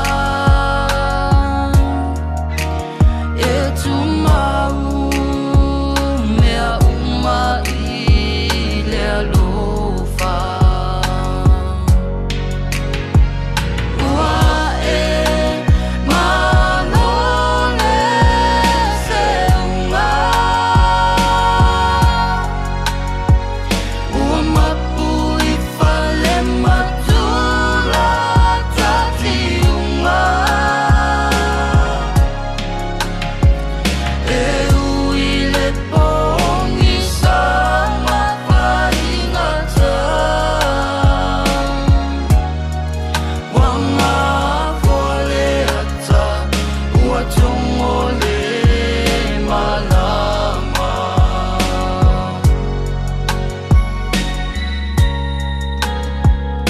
Joinga whantunga ia Aoauli vevela whaapene. Ia. E te ia voi lele i le whamai. Ia. Karia kui. So wadwa kui il posais. Sful mara fitu biru tu te ene le tu lai lua o le dana e whaafunga le toi au datu o tala e pe on au na mai. Le sunga ia si uli malau leifi wala le longa pui ali o lo topa ia. Ia ma lo o to malua fe o le to e ma to mai. Ia. Ma lo so i fuma le langi ma o mai oi. O ai melti down tomato tomato ia manai tomato. O le mai taule ni ia o saule vevela. O lo no winga ave o ngai loka kongo le fali. Ia va ise ka makiki i mole kongo le fali. A fai ma ave i fafo. Ave i o e fanta fa o le paka pe a fai. Ia o naima fai na no fo se o lua tama po o le tina fo il fali. Ai tautua na ma tato. Va i ele se te kiel fa lo ko inga male ro maku. Ia. E mo ia vele le alo for ko inga o ngaika. Ia. Ngā fua e sira fia wanga e sa wi oi. E mo ia lo makua e oke. E oke lo makua sia ku i runga. Fua le kangus kamikiki. Ia ko inga. E maka lang ki vi ke ia le fia su el remote. Ia la fua so la kuma kamiki. Ale simia. Ave kamiki or ko inga male lo makua. Ave i masinga fa ka fu ile. Ngai whanau se lua, singa ham, ia ma singa mayonnaise, ia ma singa whanguingo voilele kau whaake aide ve vela o le la. Aide vape voilele ngā ole, ke ia le ku, mai, o New Zealand. A e viam se whanau se ainga, e ke vidi mua iai, whamul molea, o le mo ke fiki ki e kung, aide vape ke ia le ku voilele, eoi, a wae kukusa le ku, ia malapaka ku. Tala watu mai e sa uni le rivango le Aoauli o i le mautu mai sina leo. Fa malo i le rivango le Aoauli le tina pleina ia lo salia ma pali sina. Ia sina, ia malo, ka ia mafuka mai. Ia ke lo leo kaungo mai mea no whanalo makua. Ia koe wha kumula wallet. Ia ilanga ia antu i le tausanga fau. Ia mafufuanga fau i pei ona whenga iai. A wheo nei te la vea i le tongi amata. Tongi amata le i le tuminei e luas fulu tolu tala. Se fulu lima sene. Lua tolu tala ma le se fulu lima sene le intula. O le tala fia. O le asi tia le tongi amata mile asu mua a perila i le tausanga fau. E fia le sitanga tolu se fulu lima tala o i tolu se fulu lima sene. O lono wina. O le asi tia mai le lua tolu tala se fulu lima sene. Anga i le lua tolu tala lima se fulu sene. Ianga, o le sitanga na leo le ayai. E tusa lea, male tasi male 5%. Ia o i tu la pe a tola u fas fulu i tu la e te whaingaru wenga hai. Ia, alana mea ngare kuku mai e kirisi masiri ka kosika. Ia, ma ia peanga maka huilele, ila sumo mo ia ngori a pangale. Ia, e pule ale malo wala i tu la whanolo lima taita inai. Ia, ala tau ngāru wenga whaitu tonu o le neia tonu o lo tātou no pia iai. Ia, a whaifo o le nai te e yeile vaenga i tā ua. O le starting out and training minimum wage. O le whai mai o le asitia. I le se fulu valu tala, valu se fulu sene. Ia ma o le antu mawailia. I le valu se fulu pasene. ole tutongi le tula mo tangata ma tutua. Lono inga le valu 10% o le 2 tala 5%. Ia le ia le 10 tala valu 10%. Ia, o a mea le whana, una wa tu wa o ngā whai nei veita. A mi sa whana ui ui mai kolisi. Ua maua se pa taima si o wa tali i po si o wa fine. Po le ngai makua full time mai kongo le poko. Ioi, ma le whau lai ngā ipo ngai lungo le sink. Ia ma le wha puku ngā ka ngā mea ngai le kuri mango le whani. Alan me le wha tai i le vilingo le tanga mea. Wha tai wa o isi ka maiki. E ma kua lei loa le mea ka o le masingi ka na wala. Ioi, a whai a kua alo e whai mai le wha au, ai ma kua lei loa whai se wha. Ona ofisili ne. Ala lo na mafuanga. O le tamaititi e mafua i le mea. Pe o le tamama le tina o le tamaititi. Ianga, e kari i fua e oe kari ea o ngā fsiri. Awa, o le membito sili o na ufa no noa. A tau nuu ni malo. O na toi tua leo oe le tama i lunga po le tina. E anu ka penga mai le ki. Anu ka penga mai singa vahingu. Ai o tamaiti nei tono le whani. Tai se furu ono, se furu fiku, se furu vatu, se furu iwa, lua se furu markotu, lua se furu marfiku, lua se furu mare afi. A ngai le ima se si tu i lunga e sau e whai mai le mele. Tumana tua i so lai titi, e whai mai arka, a ka ngu malo, vave mai marau i e fafu, vave mai marau i e, po whele me ki iai, e wa mako, ia sa mako whanga ingo mo me shots, mo me ngai ka o shots, la ngai masangi mako i menga o awheleki me o laka piliki o laka pi ma me wapenga, a whaila whi au iasola, ia e whai e shoki, na ngai masangi kele yuka ia mako rungu pai, ai aka ngurongi malo, ia mai o i le wa o fonti, ia po i le vai manga, ia pauanga o kala e ka kwhaalonga kui, ei, kasi alwala, e lua loa, o ka mauki ngoa, ngā ka ape au malo, ia ua mauki ngoa fwa ia ua mauala ka mangingi voile. Ai wa pe whiala ni waita. E re i on ka kāga kou mākua e wha antonu le wha nau le mele. A wale mena e tupu. O lai kusala e o kiro fia e iei ka maiki. Ia e pangalea. O ngā wako mule le puku malo lo i malo. O le ala se mata ngofi. O le wai ao whea lomaku.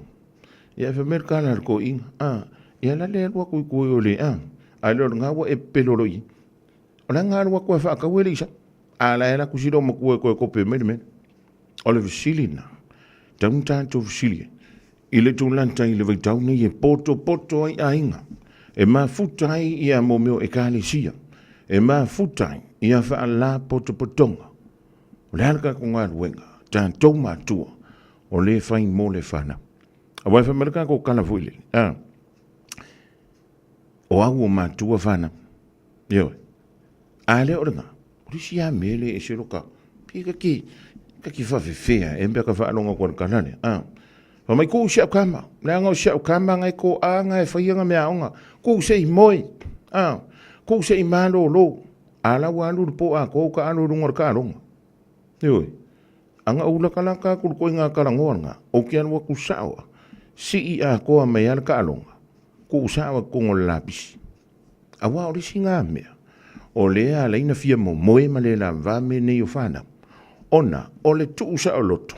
E tātou mātua o whanam. Ua pule le kamakiki. Ilanga ia me e whai. O le zimea. O le telefoni fi avea. Yo.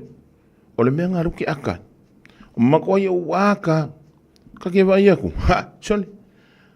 Masaua ngai se kamai kiki po se kengi kiki o ka vai ngaku. O le iPhone, iPhone Pro Max, lus furu marfa.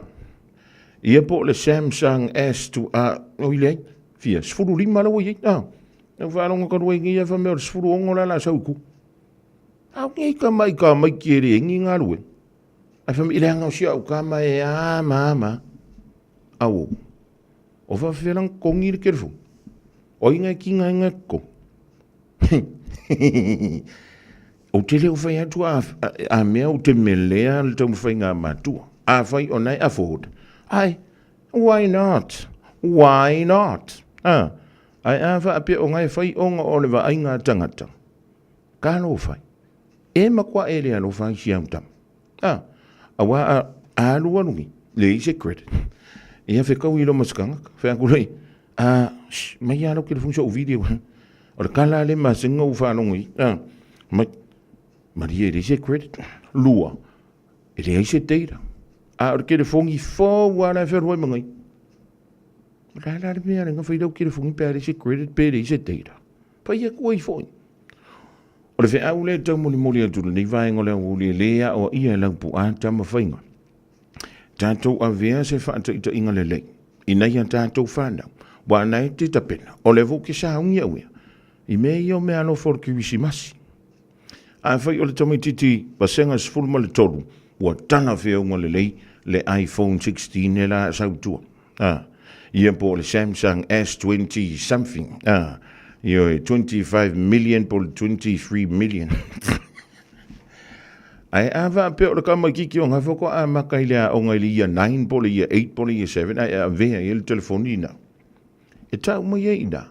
E te le ua lofa. I lo wantari. Po o lo a whawhine. La ukana mo ngi aranga. Le anga kua ua ai. E ke whiu e wala au. Pere imas kama kiki e sau whafu. Ai sea. Langa voi le ua e whantanga ale me le e pule le taimio le tamititi.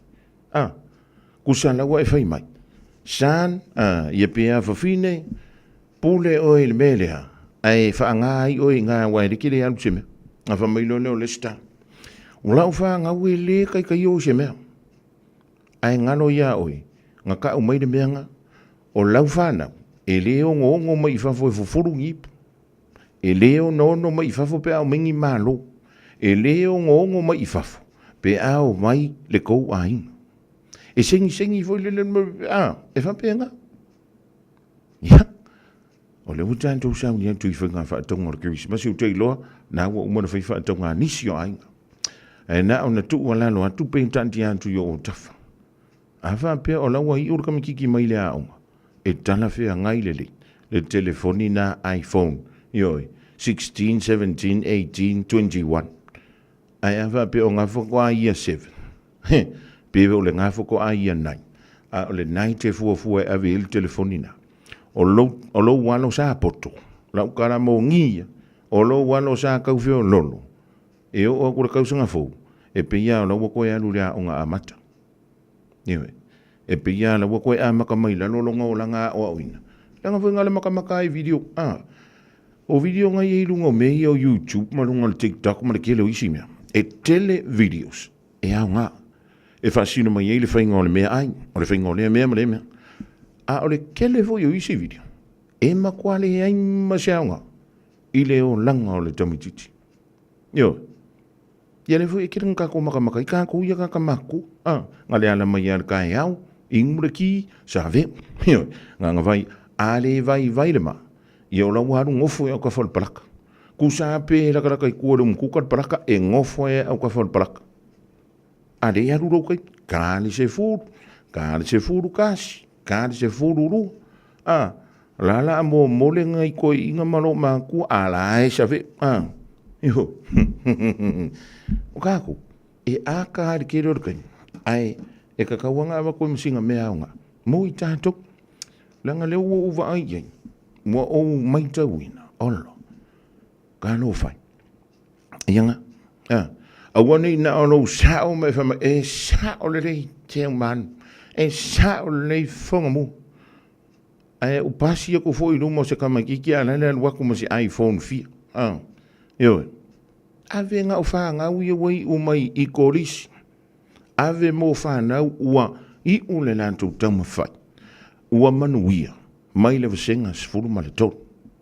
A e manga e pokolo wa kari i pono wa fine. A wale ave i eis telefoni le vasenga iwa. A e mana o i umale manuia la na onga, ave i eise telefoni la le tolu sfuru mana iwa tāla. Nga pauane me vera kamanga o le kali mai o le text, ia mara kali mai o lau vili atu. O le le songa ka ua fore ngā mō whāna, lea tātou te whaia. O le ave i ei o mea e taungo fie, na o na whaau ngā, mo le vaenga le mo mi ona whaangaina.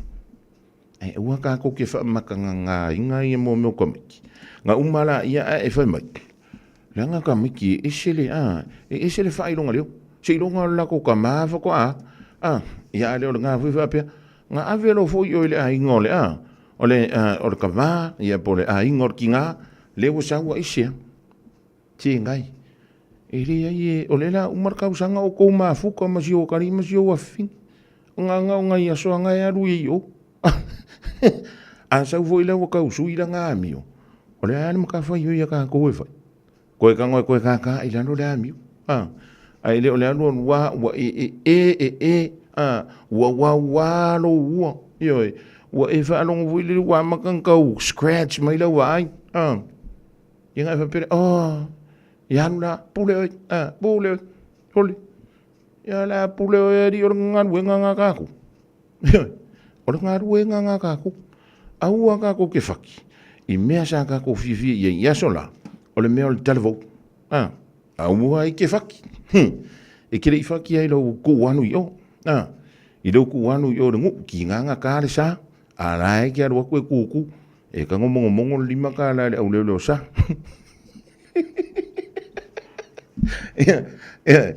E ki kau o goro fo ingai koe inga hui e le ngofo marifaleo e ka ngomongo I le Coca-Cola. A nana mero gumu, nana mero tupu temini. Ia ngā, kango ia I oia. Kausi vale lei. Ua le whaki. Snow was fati. I le mele o le wa inga o tamait. Ia. I ki wa umikele sa ufa makalanga. O lo ua lofa. Lea ringa ukarango haku. E oi. E leo se masea. Ya. Bo to tele whanau, soli. E ngā alo ka pasi a kua, soli. iPhone 14, iPhone 15. O ka whai a kuloi. Se me ngā lau kere fungi so ka vidi a kua eo. Whamai, it's really secret. A leo ngā, se me ngā lau kere fungi si yaki a kua ile kei me ka pungi il whanau lone. Sa really se teira. Mira rai lan me whai I ko kere fungi pia leo la ngā mea. O esi la fia e iwa tesi ma le tolu wha miliona ta la le se leni ale UTOS ua toe whaasafua atu I ona sui whai unite I le lua o lua wha. Whai sau teo ngā tupe e teo wha whainga luenga ai lau se leni ina ia vave whautau nuu se wha moe moe ta ua a lau a inga wha pe ka le sia. Wha o ngā au nanga le ANZ po le talofa voucher, le M ta la, ma le My Cash e ala I le Click X. Wha afso tai mai le ono valulima lua ono iwa wha iwa, le www.utos.ws, po le emaili o le info@utos.ws, po le Facebook, le UTOS, le wha aputu ngā tupe teo wha whainga luenga o le mawaenga tausia Samoa, teo wha whainga luenga e mātau lau se leni, ai sele e oe le manuia. Ta lofa Samoa, wala tamaile Kirismasi, te le wha apitoa a le Papatoetoe Trading Center, la tau te whaatawina mai ma whaatawina atu mea whale fau ma second hand. Maua pusa tu, moenga se tino foa, ma le telo isi mea whale, susu mai I le Papatoetoe Trading Center, I le iwa Rangitoto Road, Papatoetoe, pe vala au le lua fitu valu tasi o valu lima. Lua fitu valu tasi o valu lima. O se tala fiafia nei Samoa, wei nei se tautua ma se aunanga family noto mai le company o le City Car watu si tasi dua lua Lincoln Road Henderson. Te maua iai le tele o tawa la poa band e o foi tatu tawa le laiti. Tadia foi la tofa le tonu tongi e talafo mo le tatu cashback. A mantatu lima se lausi aga iatu le lima afe tala. Te so te mai ulungia Peter Perenanto le numera o lua tasi o walewalu fitu lua fitu lua. Pe a manaumia se tawa le fau molo ainga I le tau malulu. citycars.nz. A umaloa ona piki tamati a onga I le asolua ma le asolulu o vai aso taitasi. Ona ki mai loa lea o lauleiti o Facebook po le YouTube a le Radio Samoa. I le afa o le tolu I le polo kalame o le tuli matangau. E a o ai whanau I le ngangana Samoa. Awane imisia e le whanau le polo kalame o le tuli matangau. Ma le whaletua I a Natasha o le saasia I asolua ma le asolulu o vai aso taitasi. A whaialo sa ili se a onga a matsa molo walu. Aua loe te toi popole o le Galaxy Childcare e tele ona la lai au kilani I saute. E toa tele whai a o ngā ngawaa o le a o ina le whanau e ia inga whapitoa pe a le sitala lo walo. Tolus fulu I tū la, free. A vanoa le vena le a onga mo whemalanga inga le whanau, free. Maua mea aia le whanau, free e ia inga whapitoa. Mo nisi whamatalanga, whaafsotai le o lua tasi, o valutolu, lua fitu, lua iwa fitu.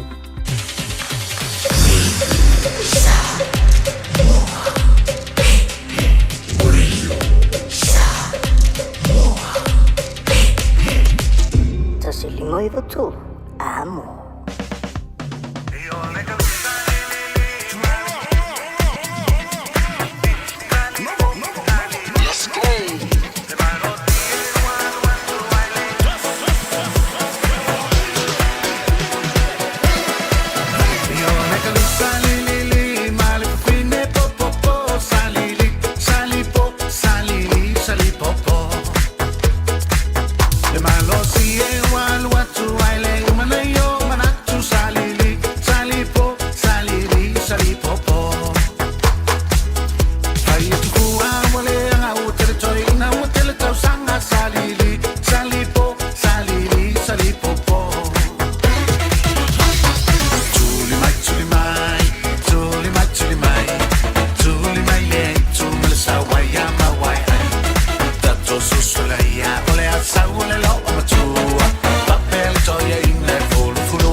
Mati a Junior vai loa sali li fai tetele li tele o le wato in lo se fulu minute o na tale o le tu la e tonu i le rifo i vango la holi e o le sona so sfunu le fitu o te sema ya tonu le wa mano lo uma mangia onga i to tonu o New Zealand se i vanga nai ia le universite leo a onga amata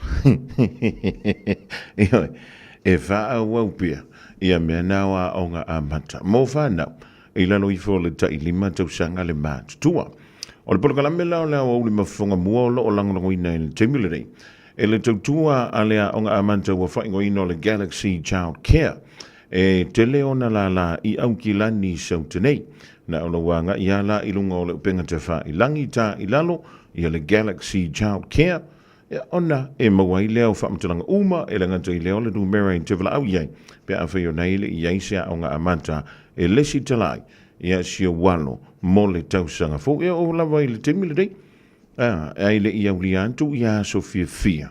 E a wala wale sau ni antu le mo le tausanga a sau. O le isi tūlanga o la utala noa, le na utala noa a whaafau tua le lestala ina, le futa umatu neila. E ini se o tanto wainga, e taito o tasi tangata e whainga aluenga. E ini se o ainga na o le tau tasi al tangata whainga, e maise lava, pe a whaio naila i tili whanau, a le o le tamalo, ia o le tina. A whaila, e tasi le tangata whainga aluenga. Fa mole o e le no foi le fali. Ioi, kau fai I fo se fe au le fali. Ai le va pe nga lo fai after pay, fai ship pay, ia fai no pay, ko yo so mai nga le no way. Ai fai ma fai singa, vacuum le fali. Awa a vele tami titi ile a nga amata. Ona va no le o lo tai. E te anwe fai se si mea nga mo oi. E te whesosoani I lo wainga. Ai wana wha mo o tanto wha mai. Langa le mau ar kupe ka maiki. Ioi.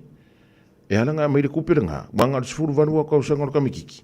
O nga koe anu le or kamikiki e whainga wenga pia umalea o ngai o le university. Ke le ile o tupe I la funga. E to tongi. Mai lana se le ni le mau I lana ngarwe. Vai. E whapia ngarka vile ngora kuperi. Ai le va pe o ngo for fale, fai a kule fa aka, fai angi le fa aka. Ai ki ri fa ngar wen. Soli. Se o si kai di se pi o us kai di ya swala. Ma ka fa ki kire me ngone after pay, ma si pay ma le manga me ngai le pay ngo. E ye le taimi se putu mai e me te mo mi ai le selin. A whaila o ngā ua tiwa I ngā mau pili ma le afterpay. O whiana le mea o lea e ka moe iai. Ioi, na pangwana le taliwawe. O lauta moe I o le company finance. A wa e anu waku I o le wharkupe, kasi arakana le wharkupe. O e le ke whengaluenga. A whi o lau kari e rea. O rongo winga. E koe whaasingo le mea le whaik kofa mai. Wa e le skura ki le kumei o le. Ia. Ko oso ko inga le awala le ngai oso meko. Ioi, e whape ngā le mole me ta o le alofa. O le whenga le ngale hai. Ia male alofa kanga e alu kai au a koa e alu whenga le wenga. Ia pe malulu winga le po a koa. Pe sau kia I le wawea. Ona o le tau singa. O nai o tātou wai. Awange I ngā o kako upu. Aua ne I na o tātou upu e whain. Mai se ese le walofa I se koro bla bla bla. Ioi, whiere meo I lo walofa. O ngai siri a kule lua mawhakanga ma le afterpay ma le sick pay ma le mai si uma mau meanga o le sick pay e re ingo resi. Kauma whai whoilele. Ngā kako pei o mika ele pe sa mino. E tutu wa nimo. Tau te mafuta nei le soi au kilani saute. Ia tai fo le fito la wo o tio essential. Tai fo le iwa la wo I lunga I whangarei. Ia, whantala whantua. Stasio toa manu le tātou taito fito le manu Samoa. Ia, o lo o mafuta mai le rivaengo le awoli. Ia, e paua lorka kai le ilofa le afterpay. Tanga ia lofa ki le laukama. I lona pule. Ia lofa tele. I lona pule wanto e tasi ala vanola ntu ien. Whamai. Mikaele. Ko sasi mai loa. I di koe ka lia karangonga familia ngā mako ko maiki. No. No way.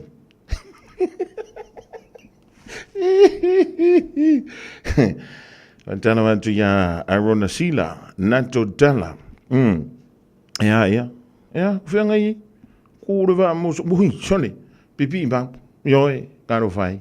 pipi mau lunga le vale le faifa le fuspa a lofa ki le ko le vaenga la yo o ia ko fo i mai a fa o ki ai sa mo le nga malanga au o so nga mai ngi mungi meongi fasia au fo i ko ki o mai manga me o fo i fe sia ma ko fia ai ki le nga me e te reita alofa ma lo le soifu ma lo le langi e mama eu so ia te vanga sini ya male au fenga luenga le SK crates ya wan tanto fa moli mosamo ma lo ya to le on sai o ku kikia ngalo ya nei o so ye ta fa ile cargo fu ile e New Zealand fa tak ke lo le mele o fi ya to ya fa I man ko vai ai o le ai ku mau le fi ga ka ngau le ua kau mau mai au o mako ko pa au pe mako fo I me foi pe mako ki o fo la fi ka lia mai skarsa e kangare kongi e wangi moku le au la ko pa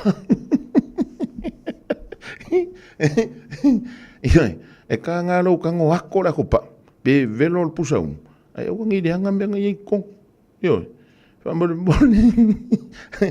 zo le mere ye e makula ko pa o ngai makua malole au soli ai o ku foleo o vai ko la ka ko pa soli e vai o le sa wa makua sa pa ura ko pa o le ima se au la ko pa fa malo watson e le zinga wenga fingo fi ai fa malo ya to le on sa malo le fa malo losi ko pe u morga ka le o pese ta puni yo le sunga le li pes o ken vai ka ilo voi le ava mose male ava arona pe mo le ava la ka mo pese ta pun uso a mantana tau sina yo wa ole afo ole suwa ulenga singa I fo le ava arona ai ole singa ile ava po le soisa so ya pese ta pun ia masalo a ua a mantana tau lo matua le soifua yo e mo ia lai yang le voice awa amatan tau sina le ava e ta mai ina ya wa amata fo ina tu lata le vaiva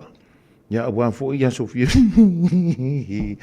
talo fa tu dai Alaska le ma to mai ya sina Linux ma lo tu to tas wai pa hu Hawaii mahalo ke lo le aka le ke fa kali o le aka le maka le mona lua le maka le makofa o lo te fa tani le si anta ti fanga le au nga tele mo ai o le anta le ti fanga fo ilele o fa ngoina mu fasa ia pol te mana o le tama ili ona fo ilele o zimba le aka komi fo ilele le nga mako aka ko indalava ya sola o le la mosa o le aka mo ile usa e mo ia le fa ye computer ye mo meo o mangula so ko o le mako amba nga ia le wa ile fa e mo yo se fe fa leila la usele ave le fana e fanta fa Herbie Tuala Tamarela le mafuto mai na Compton I California. Hey, what's up my man? Ante mana tu ia nisi fo le fana ule na malanga mai. Ile ule anta 18 na anta mauli. O fa longo ko ile ske. Soli. Wa ka ule fa sa moa o kam. Zanga le passif o ia ke ngi ko fa no. Hey, beautiful. Mi siala o kama I o Peter. Ma o kama leo John. E kau fio lono aska mo fa lim. Ia wa pi fa ma ngia fu lele wa ko fa solo nga makua ska. Ia o te fa talo fa to I fa nga ule ma fu ko. I ngi va ngole wuti. Mi sele sunga le captain ya Retty Paul sunga ya lui. Lui o nga fi nga kamerga ko wit pa lo kai ngai man Rasco. Kuku ako lai kikila wit pa lo ngai Avondale. Se yo kai en ka ko le ka city. Ale foi a mai tawina ole ye nei ya le isi au la kapi. Ale a onga mai le mo tele sala fai. Fa tana fa to le uso ya vai mili malana to au malanga. Ya malana to au la kapi. Ya atonu foi o lo to ye nei. Nisi o alo mafana. Ole na malanga mai le tamu sanga te to fitu al malis. Le sa fa tonu wina le fa ngol masino November. Ya fa tana fa tu ya te to. Ma no lava e se ko ko foku ye ngiusi e se de men ko maka I runga kiwi e se de mere happen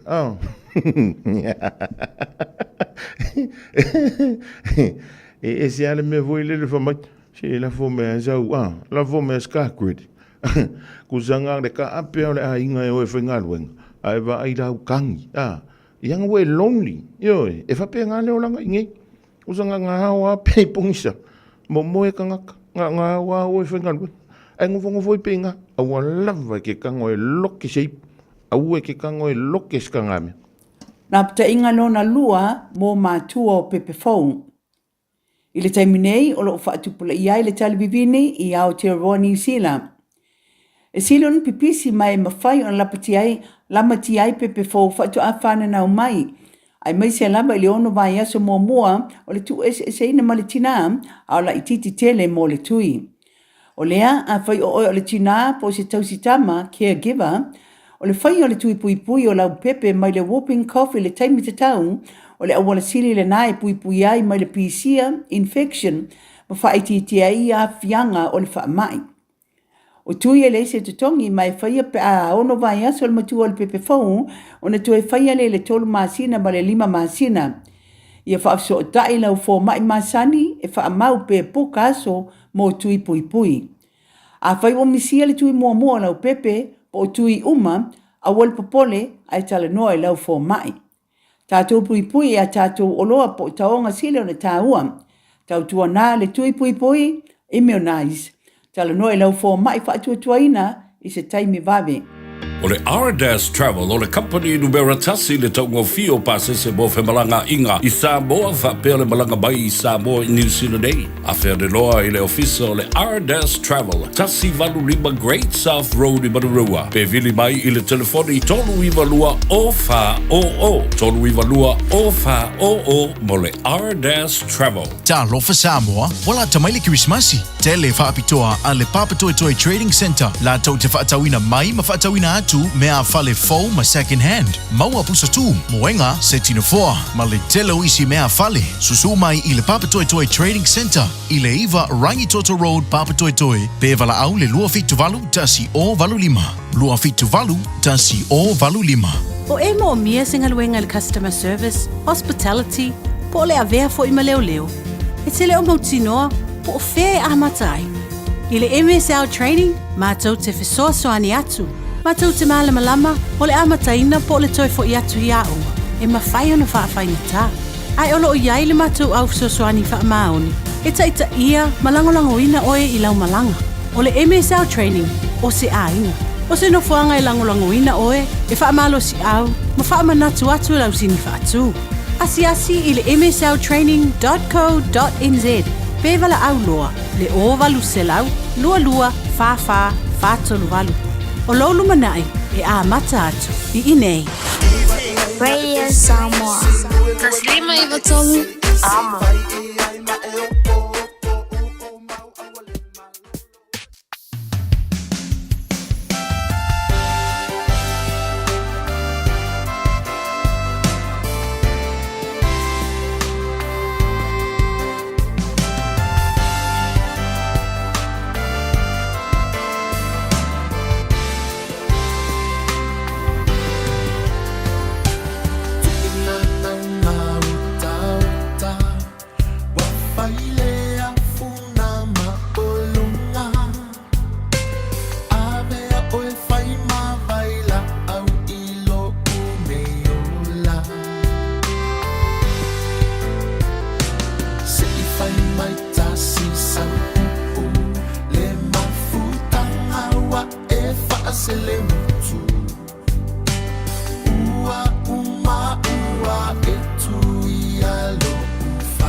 Se vama le na le sunga ya kini ai I le rivanga la wuli ma le pese o whai waina tali o mana onga. Is me is ana tu yo mana ongas? Tala wa toi si uso mai leo pesta James Key. Na ufa longo na lu le wheelchair la walu to lo winga tau ya sina feo lolo. Ai a fa be ha foi le usta I fotuanga fo mai. O lo winga ia e wana lu tuli. Pine vai fale fa talo fa tuina I sini Australia le mafuta me le uso ya Pastor Carl Skelton le ya Aoauli am auto malava o lo fantasy mai fa si vela me nga le le ke le ka ko fale ye wo ye vai temini o na we ton male e continenta ya fa ya la malolo fa ka voile ye ma nga fu fusi la wala ta si fa ona le condition ma kwa iki runga le condition ava pe o ngai behind ga ko ia no ngowin a wolo ke ar ki o le condition e ke wole ya uria ga ko ki si masi ile na va so fo pe andan to uria.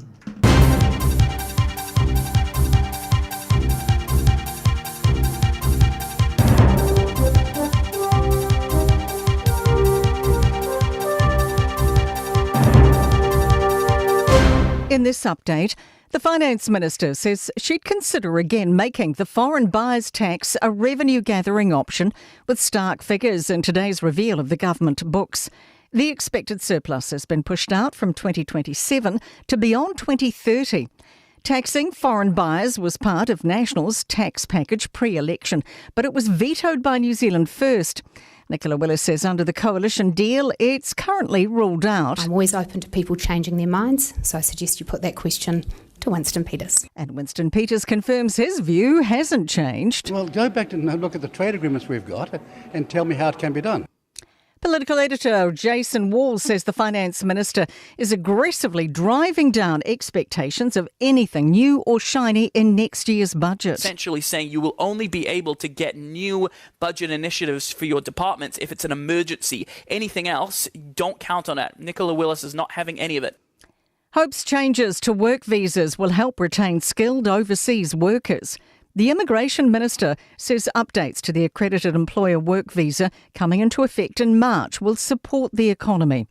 Erica Stanford says they include removing the median wage threshold at just under $30 an hour. Business NZ Chief Executive Catherine Rich says it's a good step, but she wishes it went further. There are some areas of work where New Zealand doesn't train or doesn't have access to the right people. This is why we need good visas so that businesses can get the people they need. Calls for more inclusivity on Polytech campuses to help LGBTQ plus students feel safe. A study of more than 250 students has found only about half feel safe and welcome, and many report homophobic incidents and bullying. Welltech researcher Lee Smith says some gender-diverse people were told to use disabled toilets, and many wish there were gender-neutral facilities. They were scared of being assaulted or bullied using the gender binary toilets.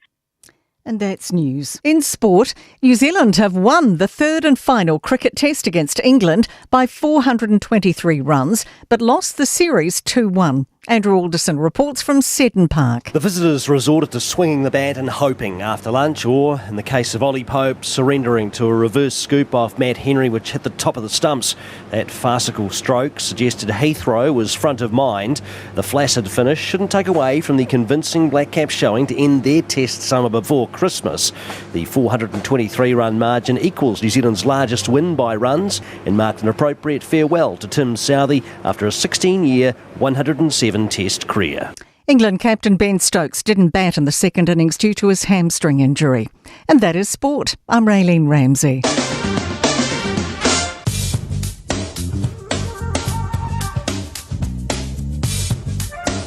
Tala le tau mo le soma le aso tai au. Winga le tau mo le so e a wao e nisi o taimi mai to uluwa vasolo ai nei timu. Peitai o le a mo malia e se atu ma le lei winga le tau i le afiafi. E angi mai savili mai i tu saute o le atunuu. Vevela whamawina i lusu fati keri ma le malu lua se fulu tolu ti keri. O le angoto ifo le lai le afiafia na nei i le toi lusu tasi minute i le tu laiva. Mo le aso atai au e maatele ina le lei winga le tau e ono iai nei timo to ulu i le Aoauli. E angi malo si mai savili mai saute ma e angi malianga i atu le Aoauli mo le aso atai au. Vevela o le aiai le atunu e lusu tolu ti keri ma le malu lua se fulu fati keri. O le aosoa e le lai le toi fa minute le tu lai ono le tai au atai au ma o le angoto ifo i le toi lusu tasi minute i le tu laiva i le afiafia tai au. Mo lau tala nao le tau mo le song le aso atai au.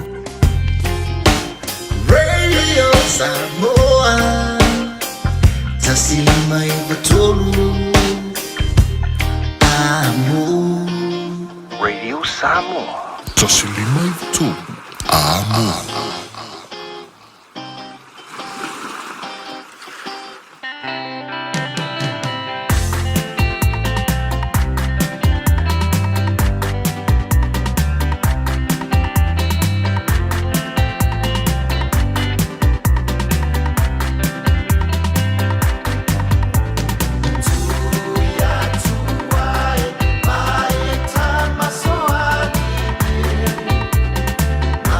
Toa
so ko mali na tau fifa o Sofia le divang ola woli da wei ba mi du to ta ne le July tolo o da sa fa fo le tro o tala i vai fro ma tala talong la ngana Britania le fo ya woli ola so lo a lo nga no ma lo le fo le fifa a ve vo le te pisha pisi al sele a wa ke pisi vale va ai nge ke wa ma pe va no vai va ai no an to tupe I also masesio le tau au whaigaan wenga, ko le tau whane.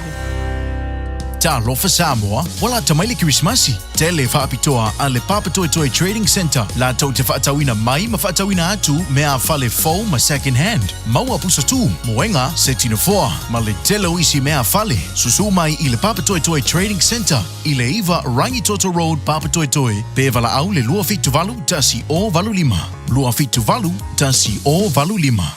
O e si la fia me e whaatino e mawhaiona e umi ai sou fale motu le lumanai.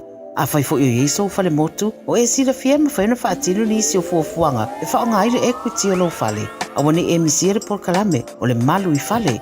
Ia fiafi o soruru ta itasi le se fulu e te ai le whaa.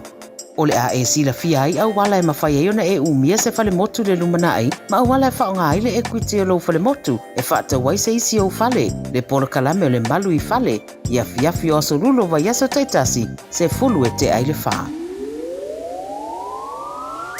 Tala falava Samoa o foi nei o eni ma le tatou whale tā wale lauiloa o le Car for You. A whai lava ta sa ilisa tā wale, le aise laisene pe maua le laisene a o e whaingaluenga tū mau, ma le leilo suafa. Whaingo fia lava le Car for You na fisosoani mo oe, maua tatou cashback pe a mana mia le fisosoani. Talofa lava Samoa o a whai le nei o lofa, awa nei ngalo le tatou Facebook page le Car for You, pe te su mai le matoto atu si tolu se lao Kreisa Front Manrewa, pe faso tai mai le mato telefoni, Ova te lau rolo a fitu whaiva na walu, whawhisili mo and po alofa. So whasei fua.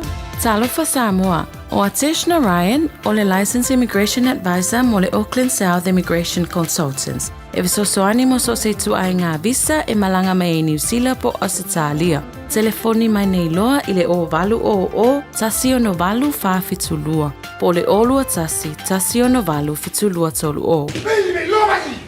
Hey, hey! Ole temi le wati le radio Samoa le wa se antia se fulu lo mi tu te ne le tu line tolu sound bai e le fala po tonga ole sa sia ma le tanto polo galambe masani e wa fa ngoi no le tuli mantanga u fa tasi mai ye le fal tu ya na tasha va lo se temi la u le ya wa la va ye le fenga ye ma le abudan tu le polo galambe fo I mole fa now tonu le ole va yeso le ole va yeso Ola tebulu ngai na ia le tutua le da le sasia le mol por kalame o tuli matanga. Fa pitoa e pe ona tonu mai le tanto ofisa mai le tutua mala udanga le ale casa beds and appliances. Ya wa fo ia le longo puili o lo tupa ia ma lo o tum malu. Fa pitoa ia le casa beds and appliances o lo fanga solo ile diva ya so tu lata tu tanto ile Kerry Simasi. Pabtolo ni vaya solo yele sechi no for fabric no for tolo no for single se lua mai leva antala ile vaya so iva antala ile vaya so mo wela sechi no for ya only to angle fabric no for tolo no for single se lua na ole iva antala ile pe meni ile vaya so olo yele moenga queen size mai le fitu tala ile vaya so moenga queen size fitu tala ile vaya so ole iPhone 13 se fulu lima tala ile vaya so iPhone 13 se fulu lima tala ile vayaso ma le smart TV lima edisi ile da ole se fulu lima tala ile vayaso a few on the law ile 5 feet to 5 Great South Rodeo 2 bole tolo feet to Eva Great North Road I Henderson valau yele ovalo se lau lua lima fa valu ovalo se lau lua lima fa valu o omile lua mo o tahuhu bole tasi mole pito o Henderson Whaeloie e whaafonga le radio Samoa le dei whaasalonga e maua tu ai sau mea lofo le kirisimasi mai le casa beds and appliances.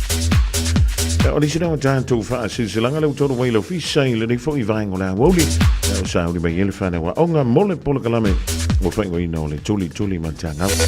Talavanti ya Maria le sina te vae mala ainga o le mau tumai dai sini au Italia o le ve mai esto ino Miriam Malalato. e matua mana ia le malulu le vela na we o Joey nai sin e mi se la volpito no le Panthers in nai Penrith Radio Samoa taslima ivatolu amo. Okay, you see right about now, we're gonna take it way back.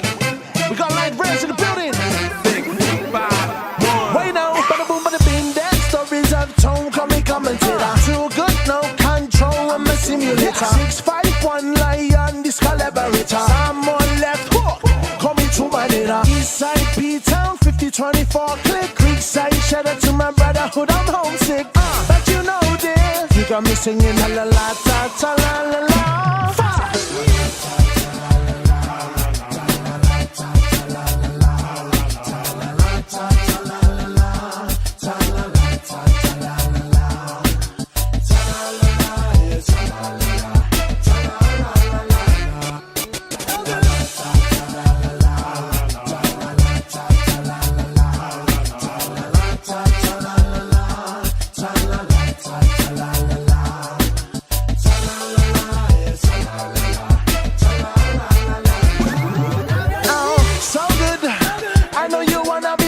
You so good, I know you fancy a man that is so magnetizing, so fancy with that hook. He got me in the feelings in the morning, be with you controlling. Glamour is eye catching me, girl, I'm falling, but it's stalling. Still got me singing ta la la ta ta la la la.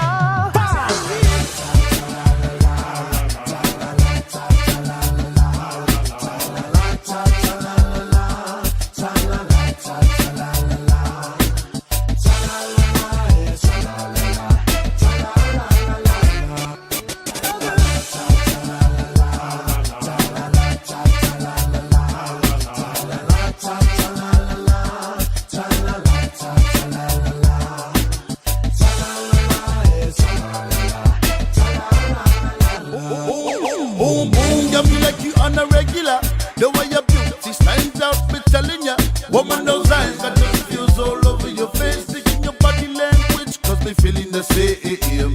I'm too a little closer. Pick up your voice for me, put out the fires, getting hotter up in here. We can't cooperate, come on, you can't disappear. Oh, no, nobody's in the chance, get a right, cause you are mine. One and only one healing at the area. Where no lion, watch it.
Kanga e vai tui foi o tatou polo kalami whaka solo le nei fo i taimi o lea so ina ua lua se fulu tasi malawa bidu tupu te ene lei tulai tolu tau tua ale radio Samoa tasi lima iwa tolu a mo ya mai au kilani sau te nei le tatou no whanga e manukang malo le on sai o anga meke pisi rangi au o e tapena mea i le fale ia polo nawa yang yantu ya mo whainga wha atunga a sa vale ale la ya mi se fo di vai tang ma salo le vai sfo ya ma we le matanto le me foi le ko nga pisi foi le a e ki fa ka fa ku I kaya mai o ya le nga na fe ave e le fa na i mena foi nga fa tanga I le tele o tanto mo ma fa lo ya ma fa le o to tupi ya o la na me la fa nga ki si ma si pe a sol ka kamera o kupi ya we ni si o tanto if you element now le cash ia po le tupe pepa ia mo meu siliva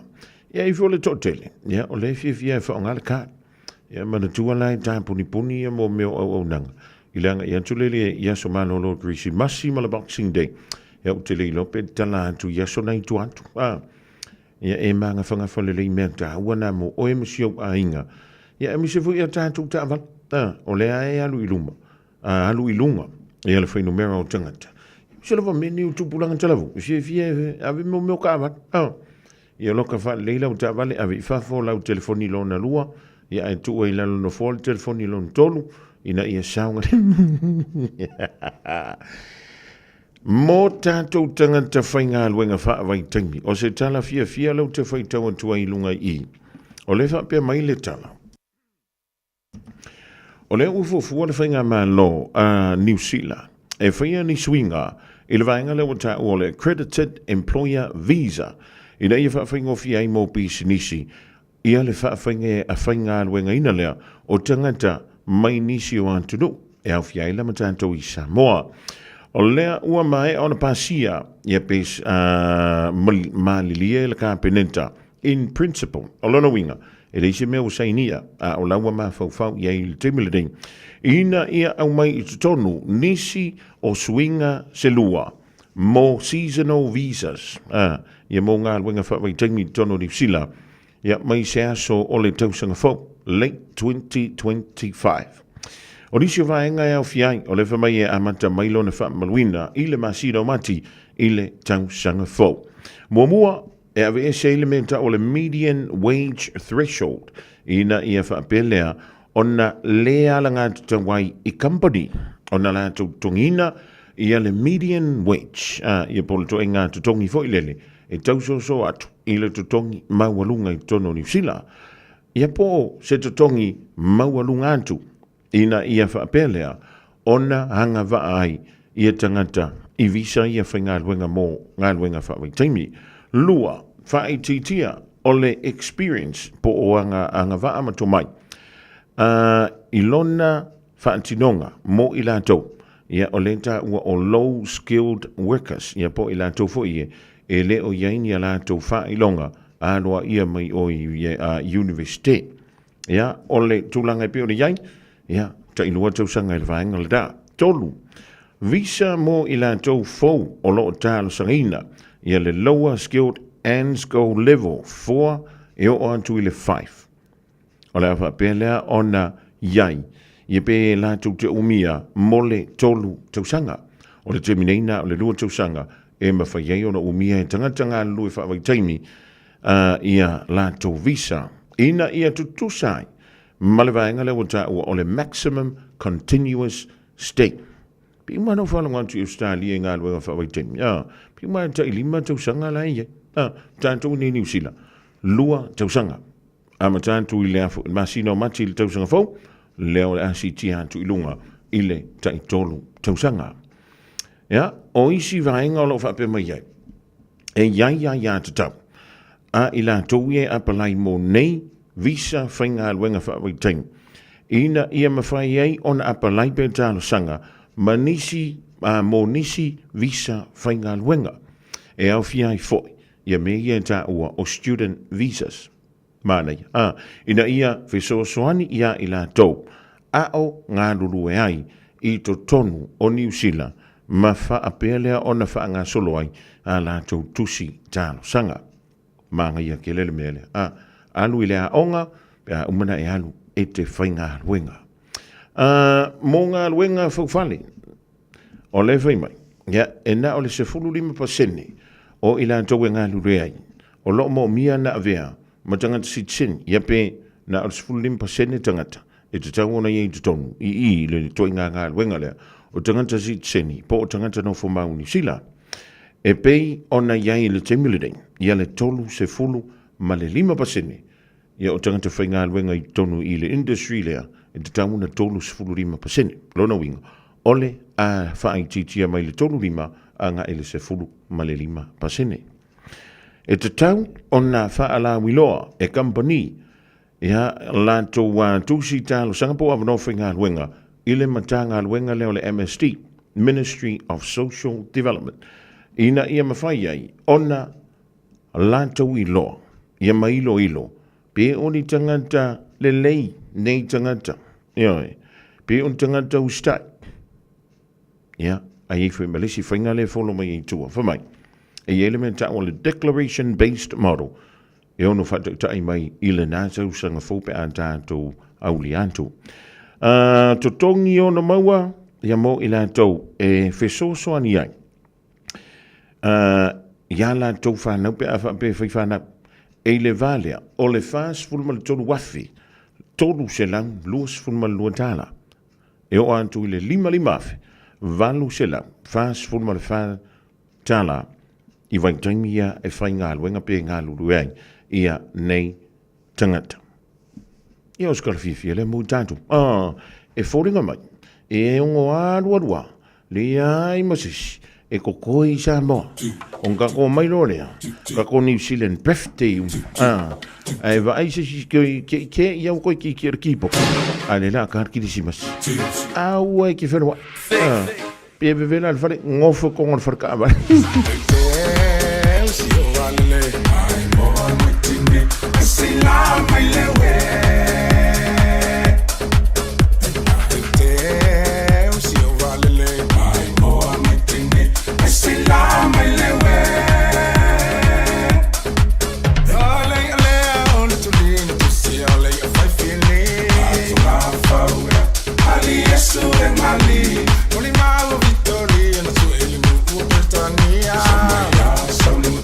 Always say nothing to die.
lova Samoa.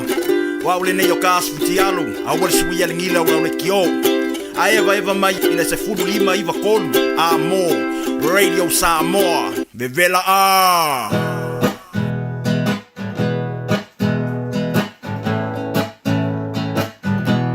Leu fia sinana tuli matangau, paapea lava ita ole fanau, ole atu yo umatua, tuli ita ile aonga.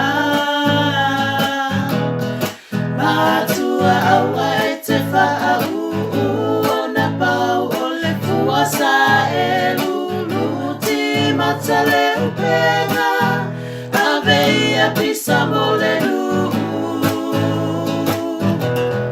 Saasia eta faasao, saasia eta faasao, atini pao, neolata ua uto. Seilolongo pea le fuamba le pao, ae se io talano amole aso, saasia ia mua saasia eta Whaatalo whaatu le nei au Aouli. Ia i lātou umalawa fōi o mawhai, na whaafonga mai, ia mai lātou fōi o lo mawhai ano mai mo mai le nei fōi tu la le Aouli.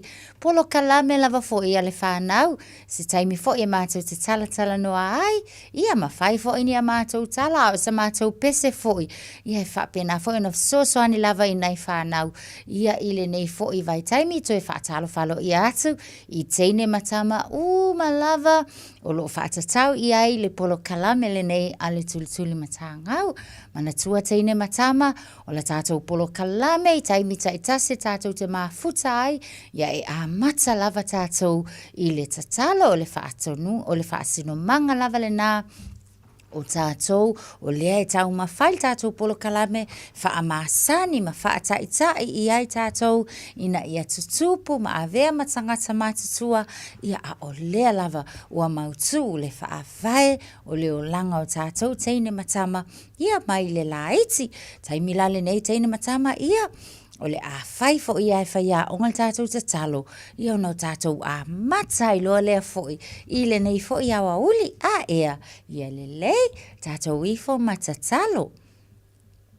Vi ia lava oe Yesu lo mātou wali i whaaola, i le nei fo i awa uli, ua o mātou maua, mātou te fia lava, ma o mātou whaafetai atu i a te oe, ona o loa lofa, ma loa ngalelei, ua mawhaia le to atelo i mātou, ona o mātou au lia mai, le nei yaso, ia ma le nei fo i tū la, mātou te tali tonu lava Yesu keriso, ana le ai loa lofa tū noa ia i mātou, ia po o whape nei e mātou te lea au lia mai, ia le nei fo i aso, ai o mātou whaafetai e lava ia te oe, o fua lava ia o loa lofa ia i mātou lau whanau. Whaafetai na iaini sio i mātou sama mai. Ia o lea foi wa e tue whaafoi lo lātou mālosi. O nisi foi, whaelonga ino o lātou waso whanau wa whaopopoina foi. Se isi tau sanga i lo lātou soifua e maise o leola. Ia vi ia lava oe Yesu keriso. E le hai se poto o i mātou, e le hai fo i se mālosi o i mātou, e whaau pōpo ai se aso lo mātou wola, wana o lawa fi o lava, o le mātou te whaafetai ai i a te oe, whaafetai ua tele ina uma a onga le whanau, i le nei fo i tau sanga, mātou pati a lātou tau mawhainga lea tua, whaafetai tele i lau fisosoani, ina ialo ma whanau, whaafetai fo i le ngaluenga tamā matina, nei a inga, i le nei fo i tau sanga a toa, le tau sia o le whanau, momoli ia onga, to e piki o i lātou lea tua, ia vi ia lava lau suafa, whaafetai tele, whaafitai mō whai a onga, mala lātou ngā luenga whai, le aso ma le aso, a o tauina o alo ma whanau, ia au aso lātou lumana I manuia, le atua lo mātou tamā, mātou te tatalo, e le ngata I no mātou fia fia, ma o mātou pati patia lo walofa, ai mātou te whaato e se foi a te oe, ona o mātou se ma ngasala, wha ama ngalo I mātou ma lava leli ie, I mea uma o mātou se ai I le vāo I mātou malawa fio. Mātou te talo I lau whaamanuianga, se e whaamanuia I teine matama lava. Le nei fo I aso, le atua whaamanuia ia I lātou. Nisi uai whale, ia iai o manuia ia I lātou. O nisi fo I le I mae a lava le a onga, to tonu o ta avale, pui malawe ha I lo lātou wola. Mātou te talo le nā ia te oe, ta maiti uma o le lalo langi, mātou te mana tua fo I la mātou polo kalame, ia e alofa, ma e pai atu I so se tamaititi, o lo o mia lawa fio, se fesoa soani, le atua ia e whaasino, mātou te talo le nā le li ie, ta pena fo I e sa au ne whaamanatu, aso fia o le whaamanatuina o lo soifua mai, te talo ia pui ma malutia le ola o lau whanau I au a awalofa, mātou te talo le nā le li ia le nei aso, whaamanuia mai oela mātou polo kalame, ia I ulava foi I le vi inga o lawa fio, ala atu la mātou nei te talo, I le suafa pelo Yesu ke riso, lo mātou walii, ma lo mātou whaola, amene. Ia le leita maiti, tal tonu fo I whaia onga to a tele lava nisi o tātou, wa māsani le whainga o tātou te talo tonu la onga a mata, tātou te talo e a mata ila tātou waso, whapena fo ila, yo nisi o te tonu o lātou a inga e maa, nei o lātou te talo, nei o lātou taimi mata mamati nai le fale, ia le lei, a whaapeo le whatua e maua mai le tātou polo kalame, ia to e whatalo whatu whaia onga ia te oe, ai usul tātou pe se fo ilele tātou pe se whatasi I le alofa o le atua ia I tātou o kai o fofongia ia le teina matama ia le lei tolu wha le lofa o le tua e o fofongia le lofa o le tua e o fofongia le lofa o le tua e o fofongia le lofa sili le amoa e mawalunga o te lea eina e mawalal o te le mauluina e lau te le o poina le lofa sili le amoa ia malota maiti ese le mangaia mai o kou leo oka fia whaia onga e whalongolongo atu mana nei mai o tau leo ia e mai se fo le mangaia mai fo le tau pese Samoa le tele ia o ai lātou le whailonga o lātou asa whanau I le aso le nei. To a tele I o outou I o e loa fo I whaia onga tau noa onga o kala to a tele o tātou lewa a toa fo I leisi tau sanga o whao popo o leisi I o le whatu a toa le tasi nei I o leisi fo I o lewa a toa lo na wha tau sanga I o po le lua tau sanga ea e o lava ia tama matina matua whaai longa uma aso soifua ia ma aso whanau tātou le nei aso vi ia lava Yesu la tātou wofa pele wa ana le haile alofa Yesu o ia ele maua fo ia tātou le mahalosi tele nisi o tātou oka se mama ile taimi o lai sa la iki ai lava ma pepe mea a lewa ho o malkaimi oka lo walu le akoa ia e talo sia o e manatua ia e whaafetai I le atua manatua tātou polo kalame whaamanatu fo ia te outou, le nei fo ia so tāua, ma le taimi tāua o le tātou o langa, ia i loa e tātou o na whaafetai i le atua, whaafetai mo le ola, whaafetai mo le malosi, oka, ia whaafetai le atua, mo na i o mātua, ia whaapena fo i na whaafetai tātou, ia pe a whaape o ta māmatua, po tina matua, ia po seisel tau ainga, ne whaailonga lo na aso so i fuale nei aso, ia pati whaatasi tātou, ia mau tātou fia, ma whaafetai umai a Yesu, i le alofa o Yesu i e tātou. Usu mai la e Carolina. Ia, leo tela mai Carolina, mata mai tātou pese o whanau, ka kou whaamanuia whatasi umai, i tangata umalava, ma tātou wō, leo wa whai o lātou whaamanuia, fo ima whaamanato lātou as whanau, i le ne yaso. Ia manuia o te waso whanau, ia manuia o te waso whanau, ia manuia o te waso whanau. Whaamanuia le atua. Hip hip, hooray! Hip hip, hooray! Le tamaiti. Ia o te tali tonu. O le to a tele ia o nisi o tātou. Lai ua tātou wa onga.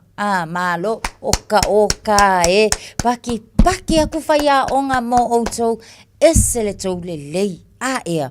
Io e tamaiti, whaafetai lava ia te outou, le whaamalo losi i le nei tau sanga ia onga.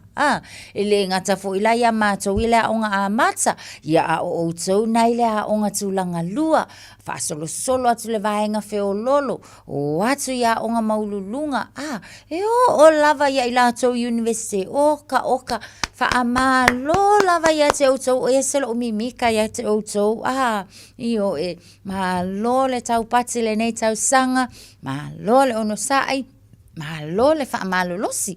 Ia wai ei la iso tātou, lea ua a toa le 5 tau sanga, lea sa whailo na whaau unga mai i a onga a mata, lea le a halu o le a onga tūlanga lua, ea. Ai vo inisio tātou, le sa o onga mai le tūlanga lua, o atu le tausanga ono, ia o la ua whaau o le a o i le a onga le vaenga le onga atu tonu, po le a onga feo lolo le mawalunga atu i le vasenga ono, Iai foi la nisio tātou mai le intermediate, po a onga na, le na whaau o fo i le nei aso mana nafi. Ia ole la tau le kolisi, oka, ese le tau tama le lei mataine le lei, whape na fo ila ia te outou i kolisi mawalulunga, ma lo lava tau lo pulo ia te outou i le tau whaamalo losi, ma lo le ono sai i le nei tau sanga ia onga, le ai lava se mea e maua malfile mu, ia a whaia te manao ia manuia lo lumanai, to anga, fai foi ole kausanga le ngai. Ele I maua so fai lunga foi lea fa pe ia tūlanga mua va ai aua te popole. Fa lunga le mai lava. Aua te popole. Ia e mi mitsa oe ia te oe ona ole ngā ua kele anga vaa ua tele mea ua e hao o ina ile nei tausanga. Kele nisi vaenga fou ua mawhai ona e hao o ina ile nei tausanga le ngā fou ua e poto ai o ia. Ia ma e I loa le tele o mea. Ia ole nasa hao o ina ile haonga. Ai aua lolo whaalonga kulo e le laua mai lo ingoa le tasi lua tolu e whaapea lo oka. Lei se o ngā, awa nei whape nā tātou, teine matama, moi loa. Whai ele o au ka ua le tasi lua tolu, awa te popole. Ea, ele o le ngata anga le nao leo langa, ele umai fo I ngā leo langa. Eo o kul kausanga le, oi, ia wa e se e mai luma, wa e saulunga le kasi, ia pea te aluane le tolu. Ea, le mea silo na tā, ua ia e manatua, o ngā sa e to anga I lea onga, ua kele makele o ka se whaalu manga le nana mauele le tausanga ia awa onga sa e iai ea so awala le popole teine matama whaamalo losi ea io e wa pese fulu fo iava ai lungo le sami mili ele kai mua uma wa anga fulu ia. O lena maangai, o lena tau nuu umai le tini. O le mea lale na, ia I loa tātou teine matama, o le tau nuu oe le tau nuunga o le nei tau sanga, o le whaailonga sili le na, ma le fianga sili le na, ia ina iau tau mātua mau tau ainga, hi o le leila wā onga, tātou tau sanga sifulu tolu, sifulu lua, a wai tau atele au tau e whaalongo mai le mātou polo kalame lea, ma loia te au tau le ono sa'i le nei tau sanga, aua le popole, whai o le anga I e whai ngaluenga le tausanga fau, ma lo le ono sai, o le mea sili, o le nā fo iwa uma le lei, ia lau tausanga sifulu tolu, ia e whape nā fo I le au tausanga sifulu lua, wha solo atu tausanga fau, wha ma lo lava, o le ongo sai lava, ia awa ne ia isi o toi whape le anga fo ise le mauso whai longa pe o la uo lale, awa ne I whape nā tātou, pe o na au whai atu, uma le leila o tausanga onga ia o lau oe whailonga le na o lou manu malo le na lau uma leila o kausanga wa ieina isi o tātou o la ua le nga fatia o na whaawau le a onga ia wale mawhai o na uma le tausanga I tutono le a onga oe ia e fia le lei o le na lava wa uma le lei wa kingi le leila o ku unga le tausanga ale teina matama ia e fia ai la ia ma e whaafetaya ia Yesu ia ai e tatalo fe soa soani mai le atua ia te oe ia mo le isi fo ila asanga I le tausanga fau ai awa ne I ngata lo fia awa ne e to I lalo whaape wale ai so whaailonga wa e loa teina matama ia whaalonga mai a whaia onga ma e usi tai mai whaalonga mai ia onga e fia lava lea aua lava fue ki popole o I kala isi vaenga nga wa e loa ia le tele tamaiti wha mahalo lava ma koule I le aonga amata lewa 5 le la ao le aonga tulanga lua oka e se le mimika o whaia onga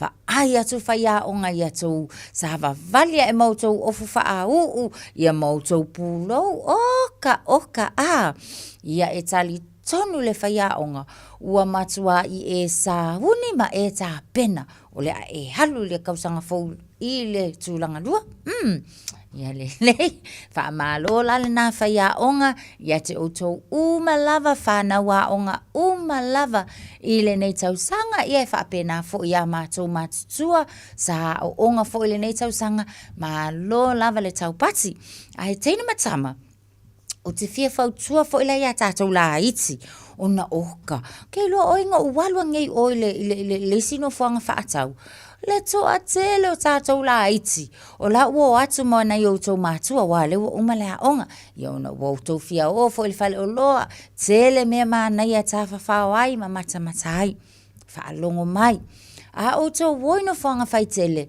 ia e tilo lava po o fea o iai ta maha po tina ia po si o kei makura ngai kou keo ia auange e alu waku lo foi e alu le a koe le skuli mangu wai loa whaai te ete lava tātou le taimi le nei ngai lai toa tele tangata I ke ua fiu ta mama tina wala au oe ia pe ua te I foi ua e le loa mai po o fiela e na tua tua ta ma ia po tina ia ona e whaanoa noa foi lea whaanoa noa ta mama tina ia iai foi nisi tūlanga e ono tūlai mai ia e le mana o mia tātou le taimi le nei a o leo tātou wo e tā whawhao ma o e fia ia o le fale ainga wa ko a kele foinga o le fale ainga o le McDonald's vai o fale ia fia ia tātou tamaiti a le fautuanga mo oe ia e mauti noa lava o lai e te ilo atu ta mama tina I le vaenga le tata alo ai ia o la fo e ilo mai o ta mama tina a wake ka muli fo le ska mai kikila e alua koe ka mili le spiko ia e alua kwa oe ia e mauti noa lai tata alo a lai loa mai oe o matua ina ia whainga o fie o na ilo atu e o matua le halava se me tupu a lai ma whainga e mo e mai I na I o matua ia a ta alo whae te wai ei kako usuingi I o a kako umeanga e whepe ei o isi no whanga ia e whae te o le taimile nei e mānei e le fia wa vevela le la ia o I whafo a ia iai lava le whae te ia I tātou ke ua kako le māngai a fo le fia ma le fia tātou le kirisimasi le I o mai ia a o lo whae te usi tai whaalongo le leia sa mamatina, ia mauti noa lava. E o atu le vai aso fo e whaamanatu ai e tātou, ia le aso na soifua mai ai le wo whaapelepele tātou. Lai mau e tātou le maa losi, ia maa o lafo e fia uma tātou. Tātou polo kalame le na ile nei fo i Aoauli, tātou tue tala noa fo i, a tae au, ia ma whaahi ua ia tātou polo kalame le nei fo i tau sanga, ai tātou sāhuni atu, mo le kerisimasi, ata maiti, manu ia tele lava, le Aoauli i ata utou uma lava, alo whātu whaia onga mo utou uma, tō whāta maiti.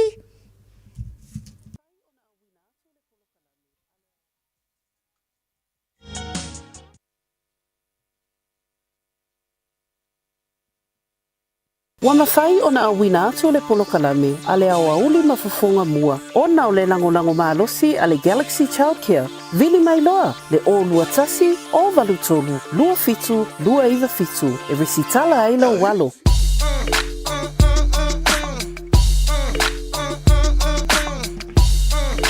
O le daua te olonga atu ia le polo kalame foi o le tuli matanga o le whanau le rivainga o le aso e pe o na whungedatu.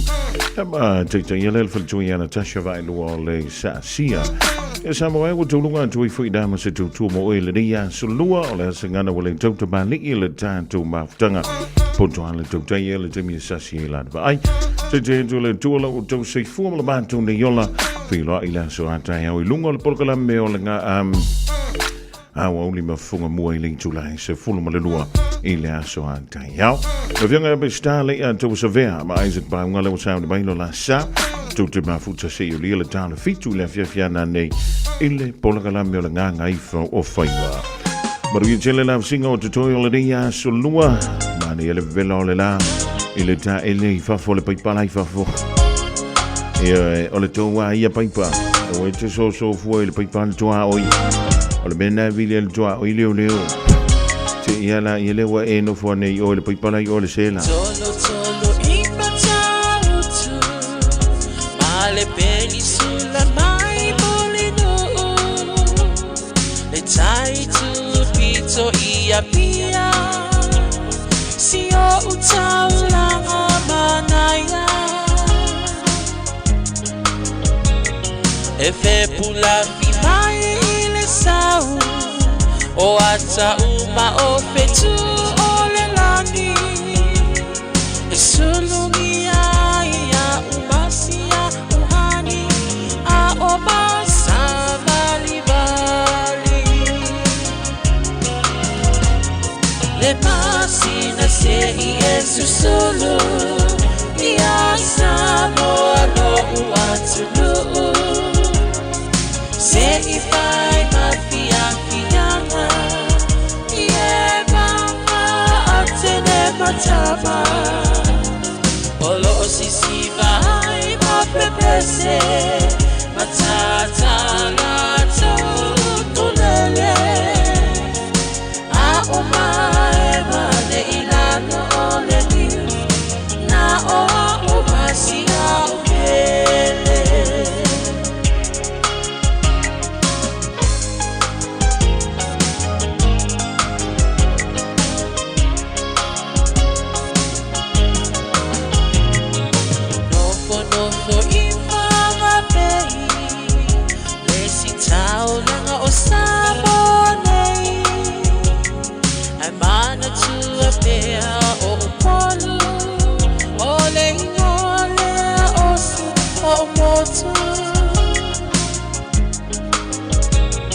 Ele mafai nanga ona ngalo le tafe mali o mai singano ono ai tine matama yunga lona awala lau papa le pasina se i esu solo ia Samoa no uatulu se i fai mafianga ie mama atene matama olo sisi vai ma pepese